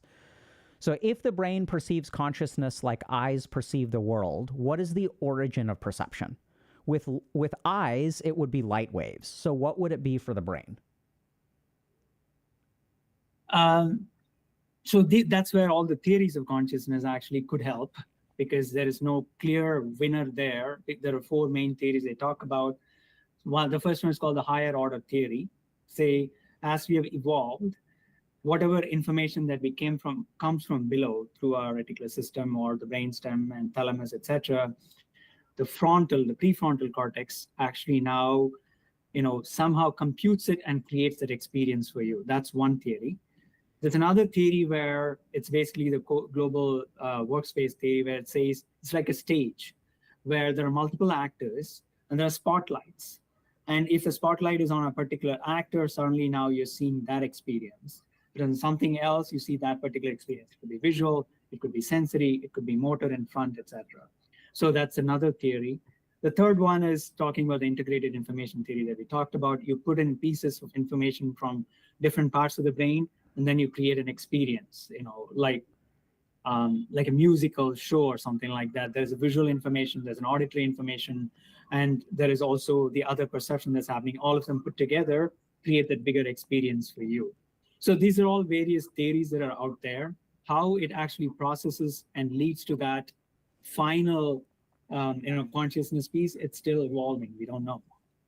Okay, cool. So I think this is somewhat related. If we consider our brain to be a sensory organ, how is it that we can't perceive each other's consciousness? If I have a device to detect a weight, why do we only detect our own weight or thoughts? I think any sensory organ, even the touch, right? For example, if I come and touch Alok will perceive the experiences within him. I can't experience what he experiences.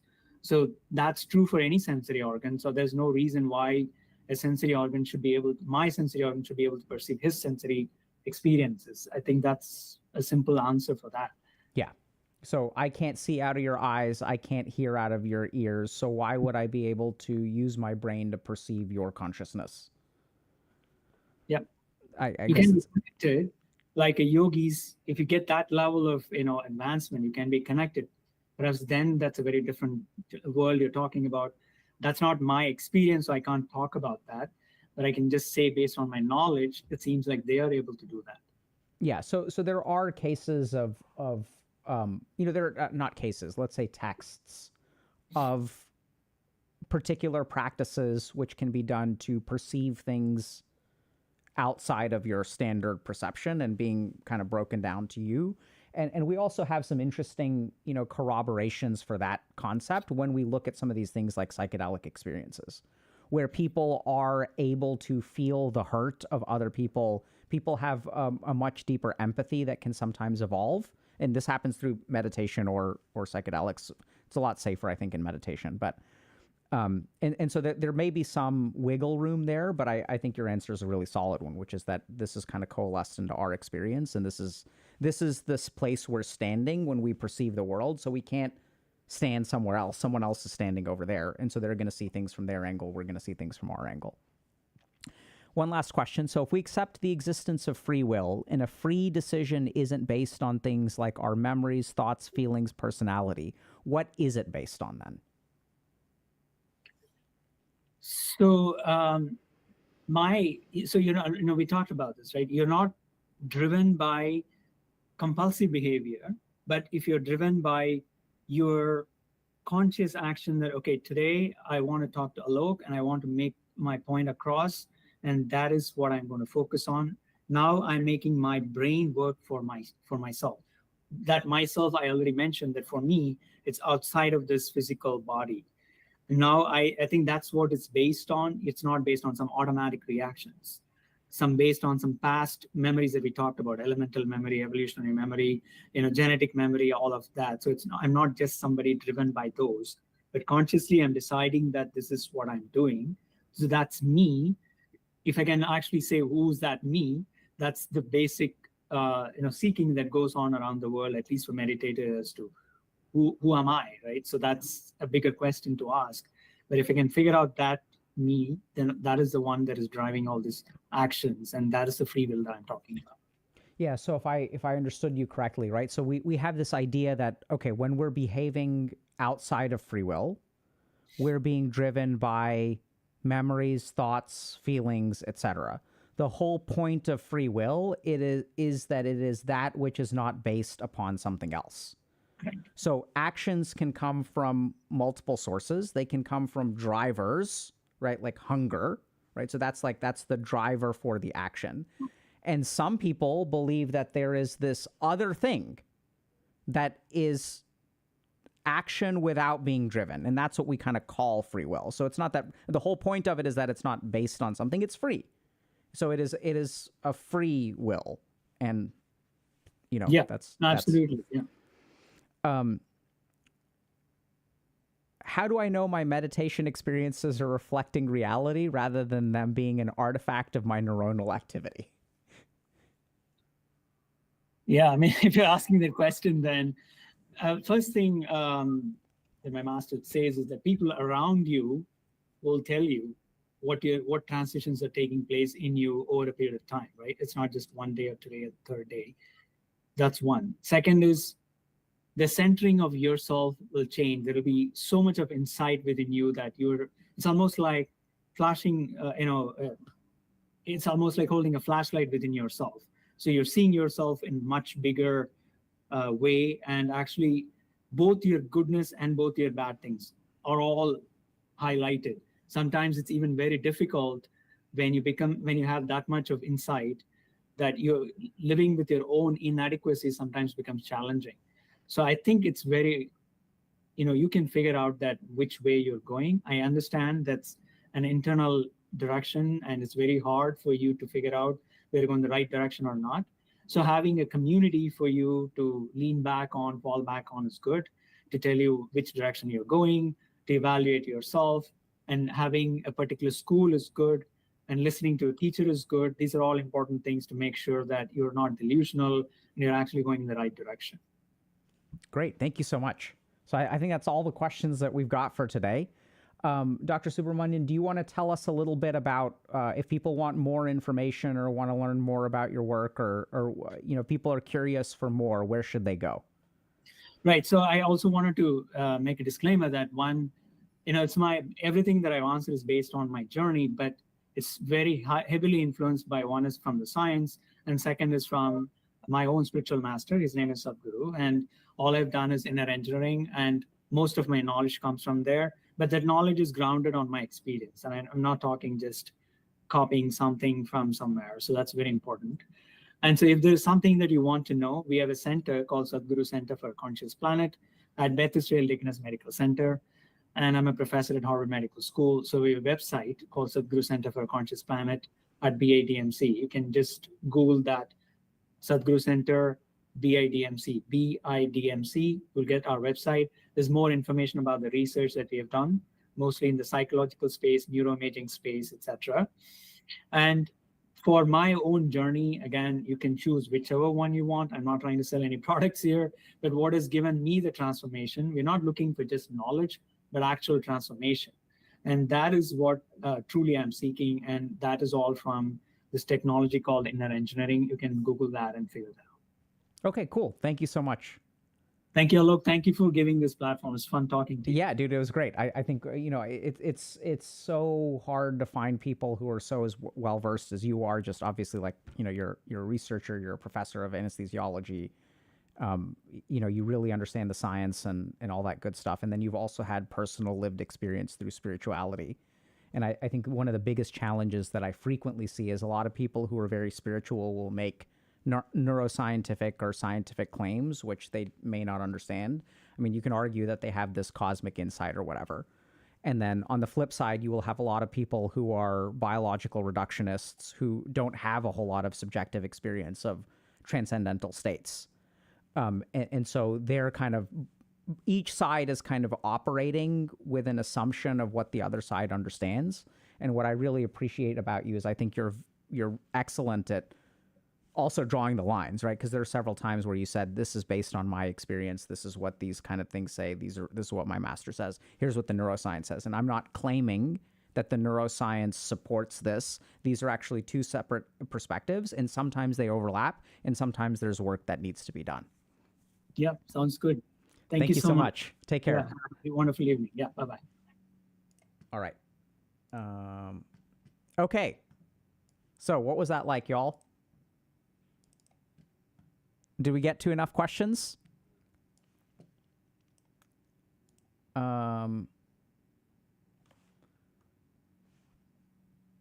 Yeah, great. Okay, so I know it's a little bit less practical than we sometimes talk about, but I think it's like, so Dr. Subramaniam is a fantastic guy. So he's like, I mean, he just really is well studied in this stuff. And I think part of the reason I was excited to have him on is kind of for the reasons that I just said, right? So oftentimes you'll have people who have one slice of experience. And like, that's fine. So you can develop a view that is completely legitimate based on one slice of experience. But the thing that was so interesting about my journey and what I think is like fascinating is that, so I like started studying meditation and I was like a huge skeptic. I was like, this is all BS. Like, I don't think any of this crap works. And so early on, what I did is I had all these options to study different kinds of meditations. And I moved away from all the BS ones. So I was like, I want to do the practices that have some physiological or neuroscience evidence to back them up. And that's what I'm going to choose. The problem is that, like, as I started doing those practices and learning from authentic people, I started having experiences which were not explainable by science. I was like, this is insane, man. And then I started to get into the more esoteric branches of meditation. And that's where you get to some really weird stuff, which, like, I just don't think the science is there yet. I mean, I think science hopefully will be able to discover it. But, I mean, we don't know, right? Like, we don't know. Do an interview with Sapolsky? Okay, we'll reach out to him. I think he's great.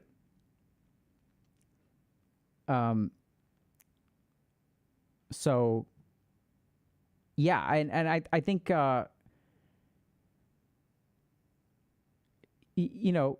Sapolsky's fantastic, right? And so, like, like Dr. Subramaniam has had conversations with people like Steve Pinker, and so they had like a conference, I think, about a year ago. There was a conference about consciousness at Harvard, and so they had all kinds of people. Like, they had neuroscientists, like spiritual people, like yogis, philosophers, like all kinds of like neurobiologists. They had all kinds of people there just to have a discussion about, okay, let's understand the different perspectives. And I think that's where, we are.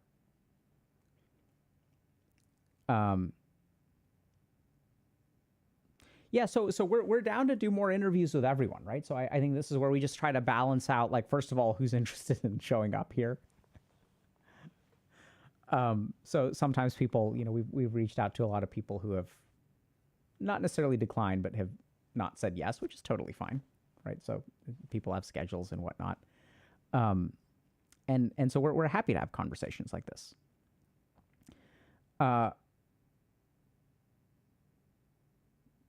Yeah, so I think there are a couple of fundamentals. We'll address one or two, like, kind of last things, and then we gotta we gotta call it then. So, if I make a free decision powered by my free will, in what direction does that push me and why? What's the motivation of my free will? See, this is where we have to understand these concepts are so weird that the language that we use, okay, I see people are interested in Chris Palmer too. Yeah, so Chris taught me when I was in residency. So Chris Palmer's fantastic, and he taught me, I don't think he gave us a lecture on nutrition. I think he was like, maybe he taught, I don't know, bipolar disorder or whatever, but I trained, and he was a faculty where I was training. Any viewer interviews? Yeah, I think we've got a couple coming up. Okay, so let's just talk about this. Someone's saying, like, what is the motivation of my free will? So this is where we have to understand. Very important. See, motivation is a driver. Free will is not a driver. The whole point is that it's free. And this is so confusing, so hard to understand. Because most of our life, we are so caught up in controlling our motivation, cultivating motivation, restraining motivation, creating motivation. So let's understand this. See, this is why everyone is stuck, because we're so obsessed with motivation. So why do we want motivation? Because if we have motivation, then things are automatic. Y'all get that? So I want to be so motivated to work out. So I once, had a patient who, I was working on an inpatient unit, and we were doing group therapy one day, and one person was anorexic, and another person was bulimic. And the bulimic person was envious of the anorexic person, because they're like, I wish I was so psychologically traumatized that I couldn't eat, because then I would have the body that I wanted. So this is the way that we live life. We want to be so motivated that we want to relentlessly whip ourselves. We want a driving force within us that pushes us in a particular direction. We actually don't want to be in control. We want to be out of control, pointed in the right direction. I want no steering wheel in life. I want the nitro boost, and I want the nitro boost to be pointed in this direction. That's what everyone looks for. And this is why we struggle. Because we're not actually taking control of our life. We are trying to cede control of our life in a particular direction. And why do we want that? Because motivation is easy. Responsibility is gone. I have that internal motivation to work out. So now I don't have to push myself. Right? If you're motivated, then things are easy. So the search for motivation is the search for an easy life. The challenge is that we don't control our motivation. And so the real antidote to this stuff, and I think this is why we see that there's so much like, science about meditation. It's like you have all these like different metrics that people will measure. You have it sprinkling into things like clinical modalities, like dialectical behavioral therapy, like whatever, right? And like the main thing that what these yogis figured out, what all these meditators figured out, is that the way that we are living our life is backwards. Right? So we're trying to control our motivation so that our motivation controls us. That's what motivation does. It pushes you, right? So I'm trying to push it so that it can push me. What is far, far, far better, because cultivating motivation is good, but it's not the right way to do it. The best way to do it is just to be free from all motivation. So when you are free from all motivation, then you can freely choose. And then people ask, but then I'm confused. If I don't have any motivations, what do I freely choose from? How do I know what decision to make? And this is what's super cool. Then your decisions are determined in a weird way by your circumstances. So I'll give you all a simple example. And you may say, but hold on, Dr. K, doesn't that mean that you lose complete control of your life? I know it sounds that way, but hear me out. See, let's say I have a test on Friday. If I'm motivated to study for the test, I will study for the test. If I'm motivated to play a video game, I have to overcome that motivation and play, and then I have to study for the test. So the weird thing is that the more detached you become, I know this is going to sound weird, the more free you are, and then you can respond appropriately without internal hangups. So the more detached you are, the more free you are, you can just simply decide. And then sometimes you make those decisions based on the circumstances. And you may say that's losing control of your life, but I'll give you all, no, it's the opposite. And I know it sounds weird, so I'm going to try to explain it. So for example, let's say a patient misses an appointment. And I get pissed off, right? Because this is the third appointment they've missed. And they call and they say, Dr. K, can you see me? I know I missed 3 appointments. I'm so sorry. So if we look at this moment, what does the situation demand? Who knows what it demands? But the whole point is that if I am pissed off, then I will not see precisely what the situation demands. There is no right answer or wrong answer. In some cases, this person may need an appointment, and I don't want to punish them for missing 3 appointments. In other cases, this is a pattern of behavior that I am indulging and reinforcing. And if I say yes, they're going to no-show a 4th time. Which way is correct? We don't know. It is based on the individual precise circumstances. The whole problem with motivation is that the more that I bring from in here, the less weight the outside world has. So now I want to, even though what this person needs is for me to not behaviorally reinforce them, if I feel guilty, now my motivation prevents me from responding appropriately to the circumstance. Does that kind of make sense? I know it sounds fucking backwards, but it's crazy once you realize how true this is. That your freedom, and if you look at your life, what is hard about your life? What's hard about your life is not that you don't know what to do. What's hard about your life is that you can't do what you need to be doing. You can't do what you should do. You can't do what the circumstance demands. Should you have a salad or should you have a sandwich? Should I study today or should I play games today? The whole point is that you cannot respond appropriately to the circumstances. But since we're a bunch of gamers here, if I designed a video game where you had perfect control over your character, because this is what we do in video games, right? We optimize everything. If you're playing like Persona or something, today I'm going to work out. And as soon as the workout cooldown is done, I'm going to go do this. I'm going to socialize here. I'm going to do this. I'm going to do this. And we're going to get some S-tier performance in life. What determines the S-tier performance? We can look at it objectively and say these circumstances require these responses. And if I do all of that, I will get an S-tier in life. Because the beautiful thing when you're playing a game like Persona is the protagonist has no motivation. All they have is free will. They can do whatever they decide, which is you.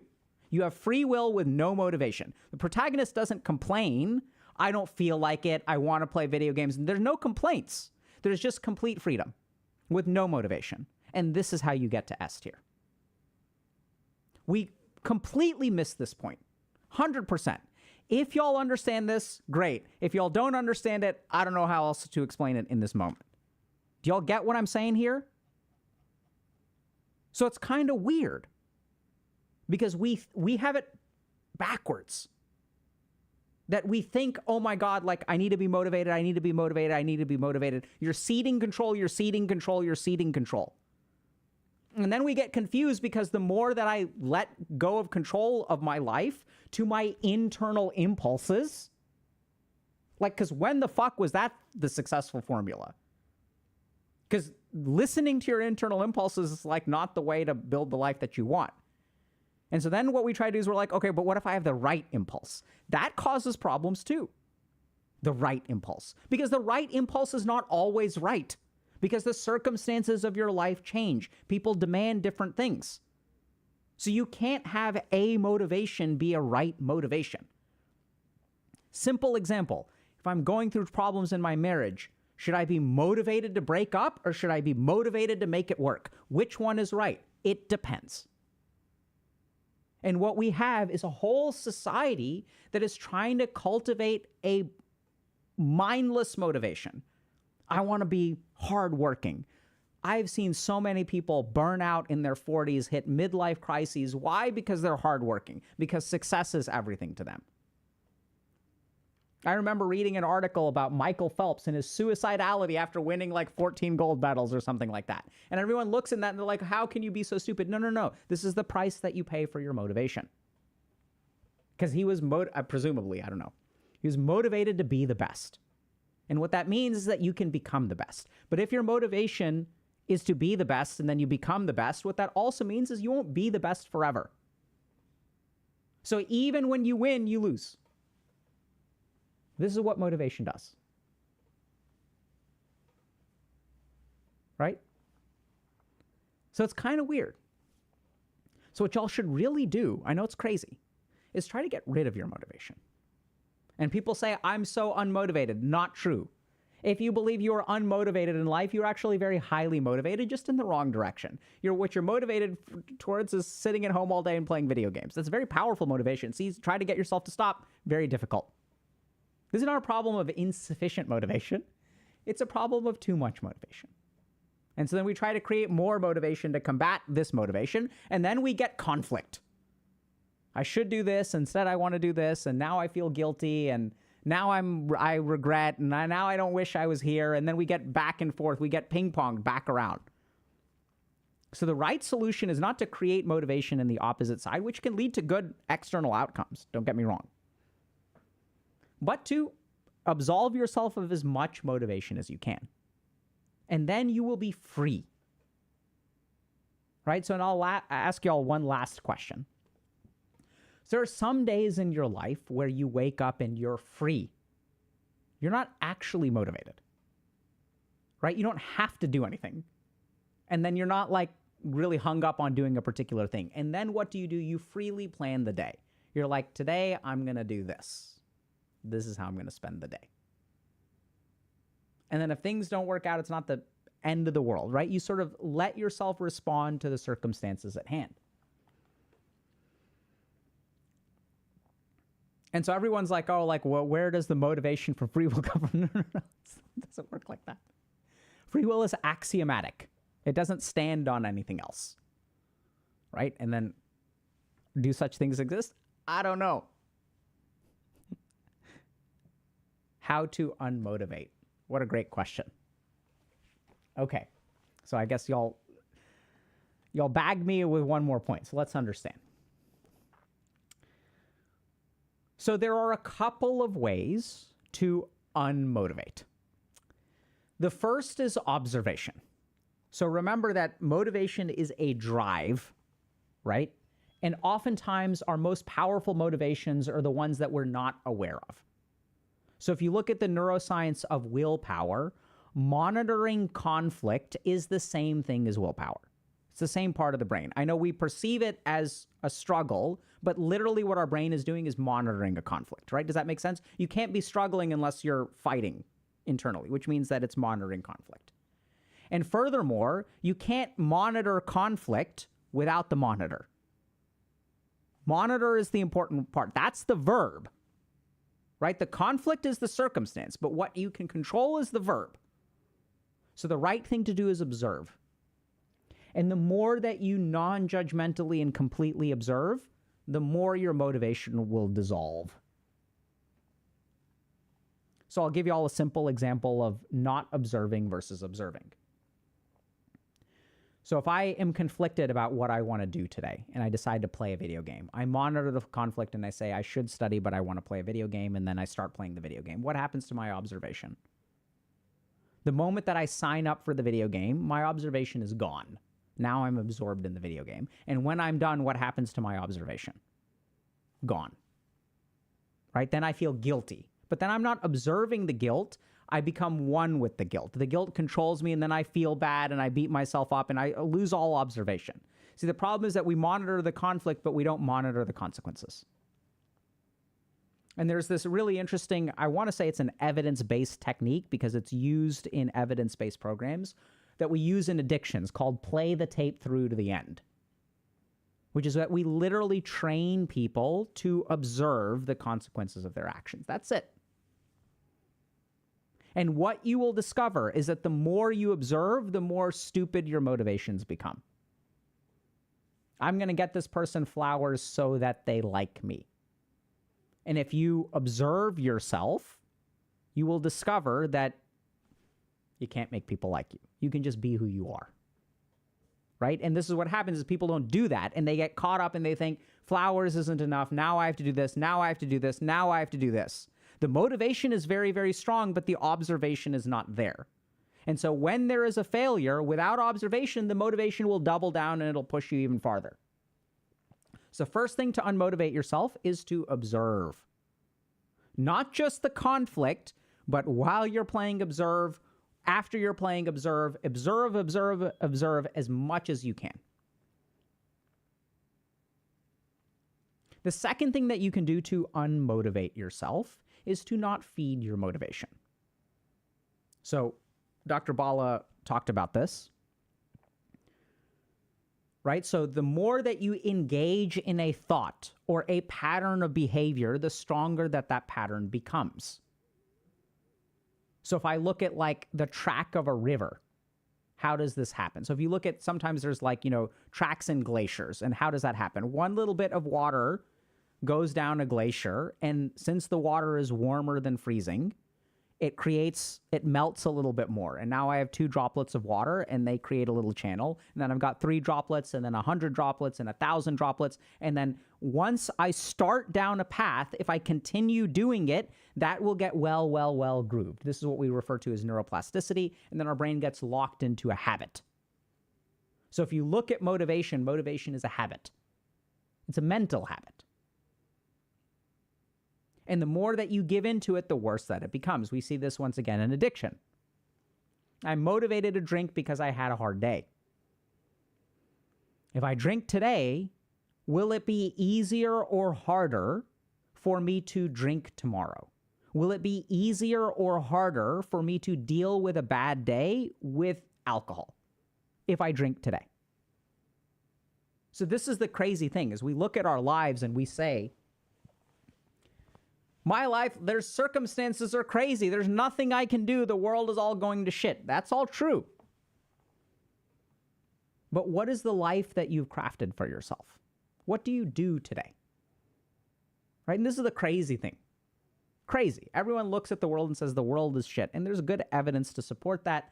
There's good evidence that what we have is not a mental health crisis, but is an economic crisis. And the two go hand in hand.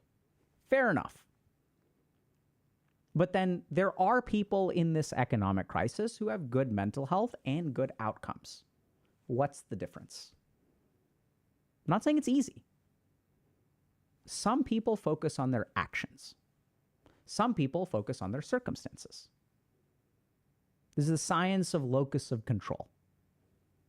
And if you're someone who says, my circumstances are such that I cannot do anything, then you've truly lost, because then you don't do anything. It's the idiots who are like, let me try. Those are the ones that end up doing well. So once again, if you're in this kind of circumstance, there will be a motivation towards lethargy and stillness and absence of movement.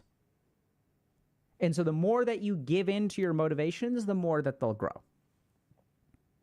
Right? So we offered a good example in Dr. K's Guide to Anxiety. So I was working with a patient, and she had had a partner cheat on her.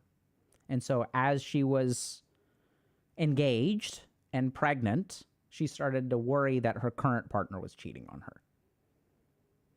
And so what she did one day when he was in the shower at night is she just checked his phone.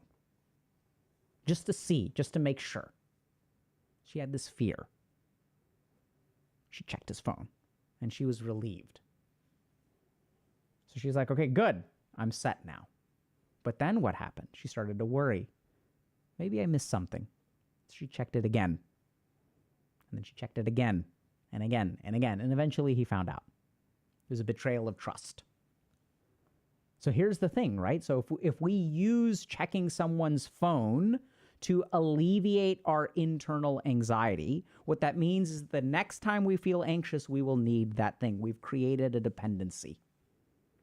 The way to get out of a dependency is to move in the opposite direction. So the more that you do not give in to your motivation, the better off you'll be. And the problem is that we don't think about it that way, right? And here's the third problem. Here's how to get unmotivated. The source of suffering in life is avidya, or ignorance. The biggest reason that we struggle with motivation is because we do not understand the principle. We don't know how it works, right? So if I want to get my car to go in a particular direction, I have to understand the components of the car. This is why it's so much easier to play a video game of a simulation of real life than it is to play real life. What's the big difference between the video game and the real world?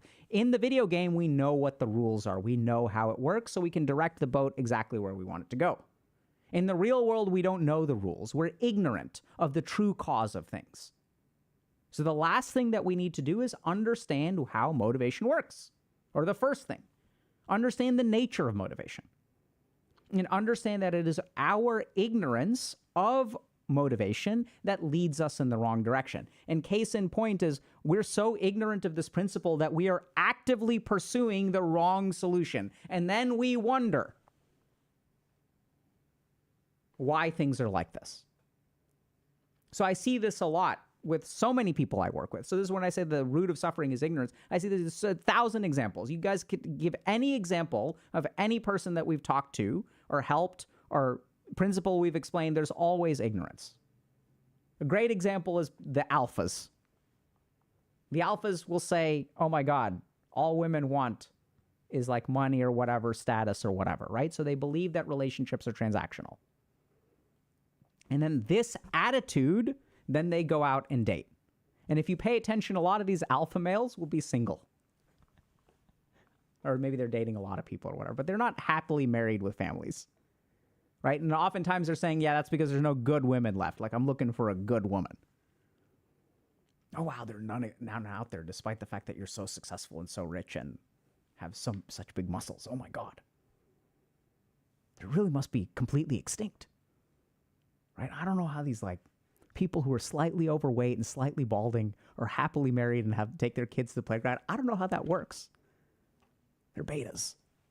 So here's what happens. They don't realize that their very approach when they engage with people that they're attracted to, you don't have to be an alpha male and be dating a woman. You can be gay, bisexual, whatever. Right? It's what you bring to the table. When you approach things with a transactional view, one of two things will happen. People who are interested in transactional relationships will stay, and people who detect that you want a transactional relationship, you don't want a real relationship, you have all these transactional views, they leave. They go pair up with the people who are interested in building a life. And so then what happens is the only people who stay are the ones who are transactional. And then what happens is it gets reinforced. See? All women want is money. Well, when you advertise that all you are is money, what do you expect? Right? But the problem is avidya, ignorance. And maybe I'm wrong. Maybe my take on this whole situation is my avidya. Here I am saying, oh my God, I understand all of these things and everyone else is wrong and I am right. Avidya. So what is the solution to my avidya? Even acknowledging, oh, hold on a second, maybe I'm wrong. Maybe I'm wrong. Maybe I'm wrong. This is the last solution to unmotivation. Whatsoever you think, maybe you're wrong. Look at it a different way. Because if we look at life, what we see is something, this was something I think Freud described, called the repetition compulsion. So if you look at studies on psychoanalysis, psychiatry, psychotherapy, illnesses, whatever, we tend to find is that people get stuck in ruts. They have the same problems over and over and over again. Why? They hate them. They want nothing more than for these problems to end. I keep on ending up, we know that studies show that if you had an abusive childhood, likelihood that you'll have an abusive romantic relationship goes way up. And that's not what they want. It's that they do not realize the way that they create their situations. And am I blaming people for abuse? No. It's not their fault. But they have some control. Right? And this is as someone who's worked with people in abusive relationships. Help them get out of it. A big part of what we try to do is help them see how they create the situation. And I'll give you just one really simple example, okay? So hopefully please don't misjudge me or judge me. Right, so I'll try to clarify. So as an example, so I was once working with a patient who, when they would date someone who did something really nice for them, this patient would get paranoid. They'd be like, what is going on? Like, where's the other shoe? Like, when is this person going to flip on me? Like, what's going on? Because when they were growing up, one parent was abusive. And then when the parent was abusive, that's when all the nice behavior came. They feel guilty the next day. So I'm going to get you this little go-kart. I'm going to get you this. I'm going to get you this. I'm going to get you everything that you want. And so this person in their earliest years, when they were understanding the strength of gravity, when they were understanding how to use the toilet, when they were understanding that up is up and down is down, wet is wet and dry is dry, when they were understanding the fundamentals of how the world works, they learned a lesson, which is that if someone does something nice to you, something bad will happen. These two things become a cycle. Right? And they don't know which one comes first. They're like 6. The abuse followed by something nice, and then the abuse, and then something nice. The abuse and something nice. So we look at it as the abuse is the start of it, but for the child and very practically, it's a cycle. So then as this person goes into romantic relationships, the people who really treat them with respect, they get scared and they run away. Whereas when someone mistreats them, this is something I'm familiar with. It is a real tragedy of the human race that we prefer the known evil to the unknown good. This is why people stay in ruts, because they're afraid of what else the world brings. And that, by the way, is not silly or stupid. It's very logical. Because if you grew up in an abusive household, what do you think about how safe the world is in general? See, when a child grows up in an abusive household and they cannot be safe at home, the rest of the world is very scary because we form our basic idea about the world at home. Can I trust other people? That gets taught when you can trust your parents. Does that make sense? So avidya is the third thing that you need to really focus on to undo your motivation. Get complete control of your motivation. Understand how things work. And once you understand the rules of the game, suddenly it's easy to play. Because this is the problem in life, is we're all playing the game of life. No one teaches us the rules. No one teaches us the mechanisms. No one teaches us the scientific principles. We don't get taught this stuff. And just imagine, like, if you're just playing some fucking game where, like, no one teaches you the rules, and it's like, I don't know about y'all. I played those games growing up. Did y'all ever have this scenario? I'd play with kids that are older than me, and they'd, like, make up the rules as they go.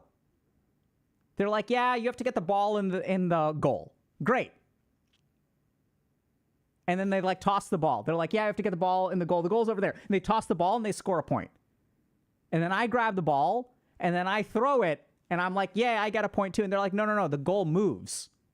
Every time that goal is usable only once. The goal is moved somewhere else. And I'm like, where does it move? And they're like, over there, bitch. I get another point. And I'm like, so where's the goal now?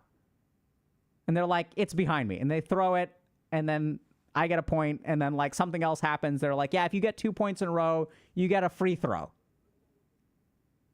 Right? And then like, oh, like now that you've got 2 points, the first person who gets 2 points gets a free throw. The second person who gets 2 points gets a handicap. So now you have to hop around on one leg. And these are the games that I used to play. I was a 5-year-old on a playground with 7-year-olds, and these are the games that I would play. And this is how we play life.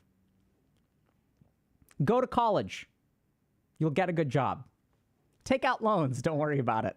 If you're in the United States, you'll be fine. Trust me. Fucked. Oh, you're having trouble meeting people? Make a profile on Tinder, because that's where everyone is going.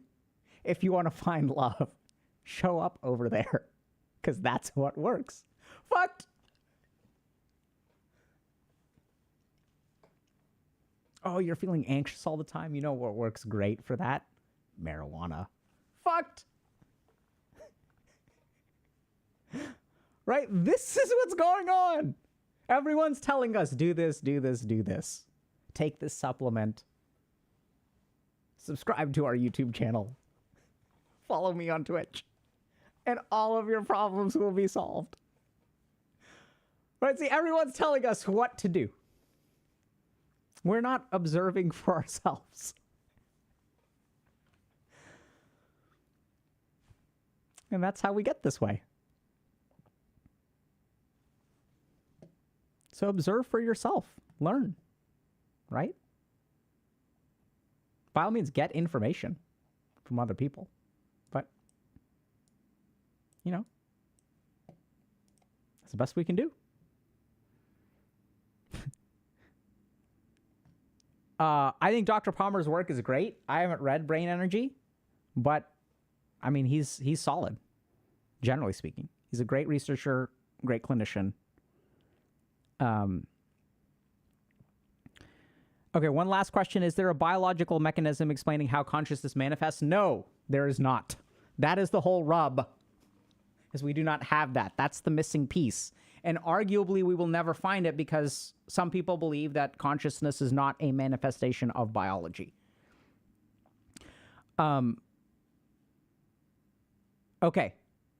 You're very welcome, Mala Max. So y'all keep on working. And keep at it. We'll see y'all on Friday where we have a member stream on karma. So if y'all are interested in that, check that out. And otherwise, thank y'all very much for coming. You know, give us feedback on how y'all enjoyed this interview or not. I know it's not for everyone. So we are always trying to explore different things, having a little bit more of an academic conversation, really understanding stuff from an expert. So we're going to do all of the above. So it's just about what order we do it in. So let us know what y'all are interested in, and we're happy to do more of it. So thank you all very much for coming today, and take care, and we'll see some of y'all on Friday. Adios.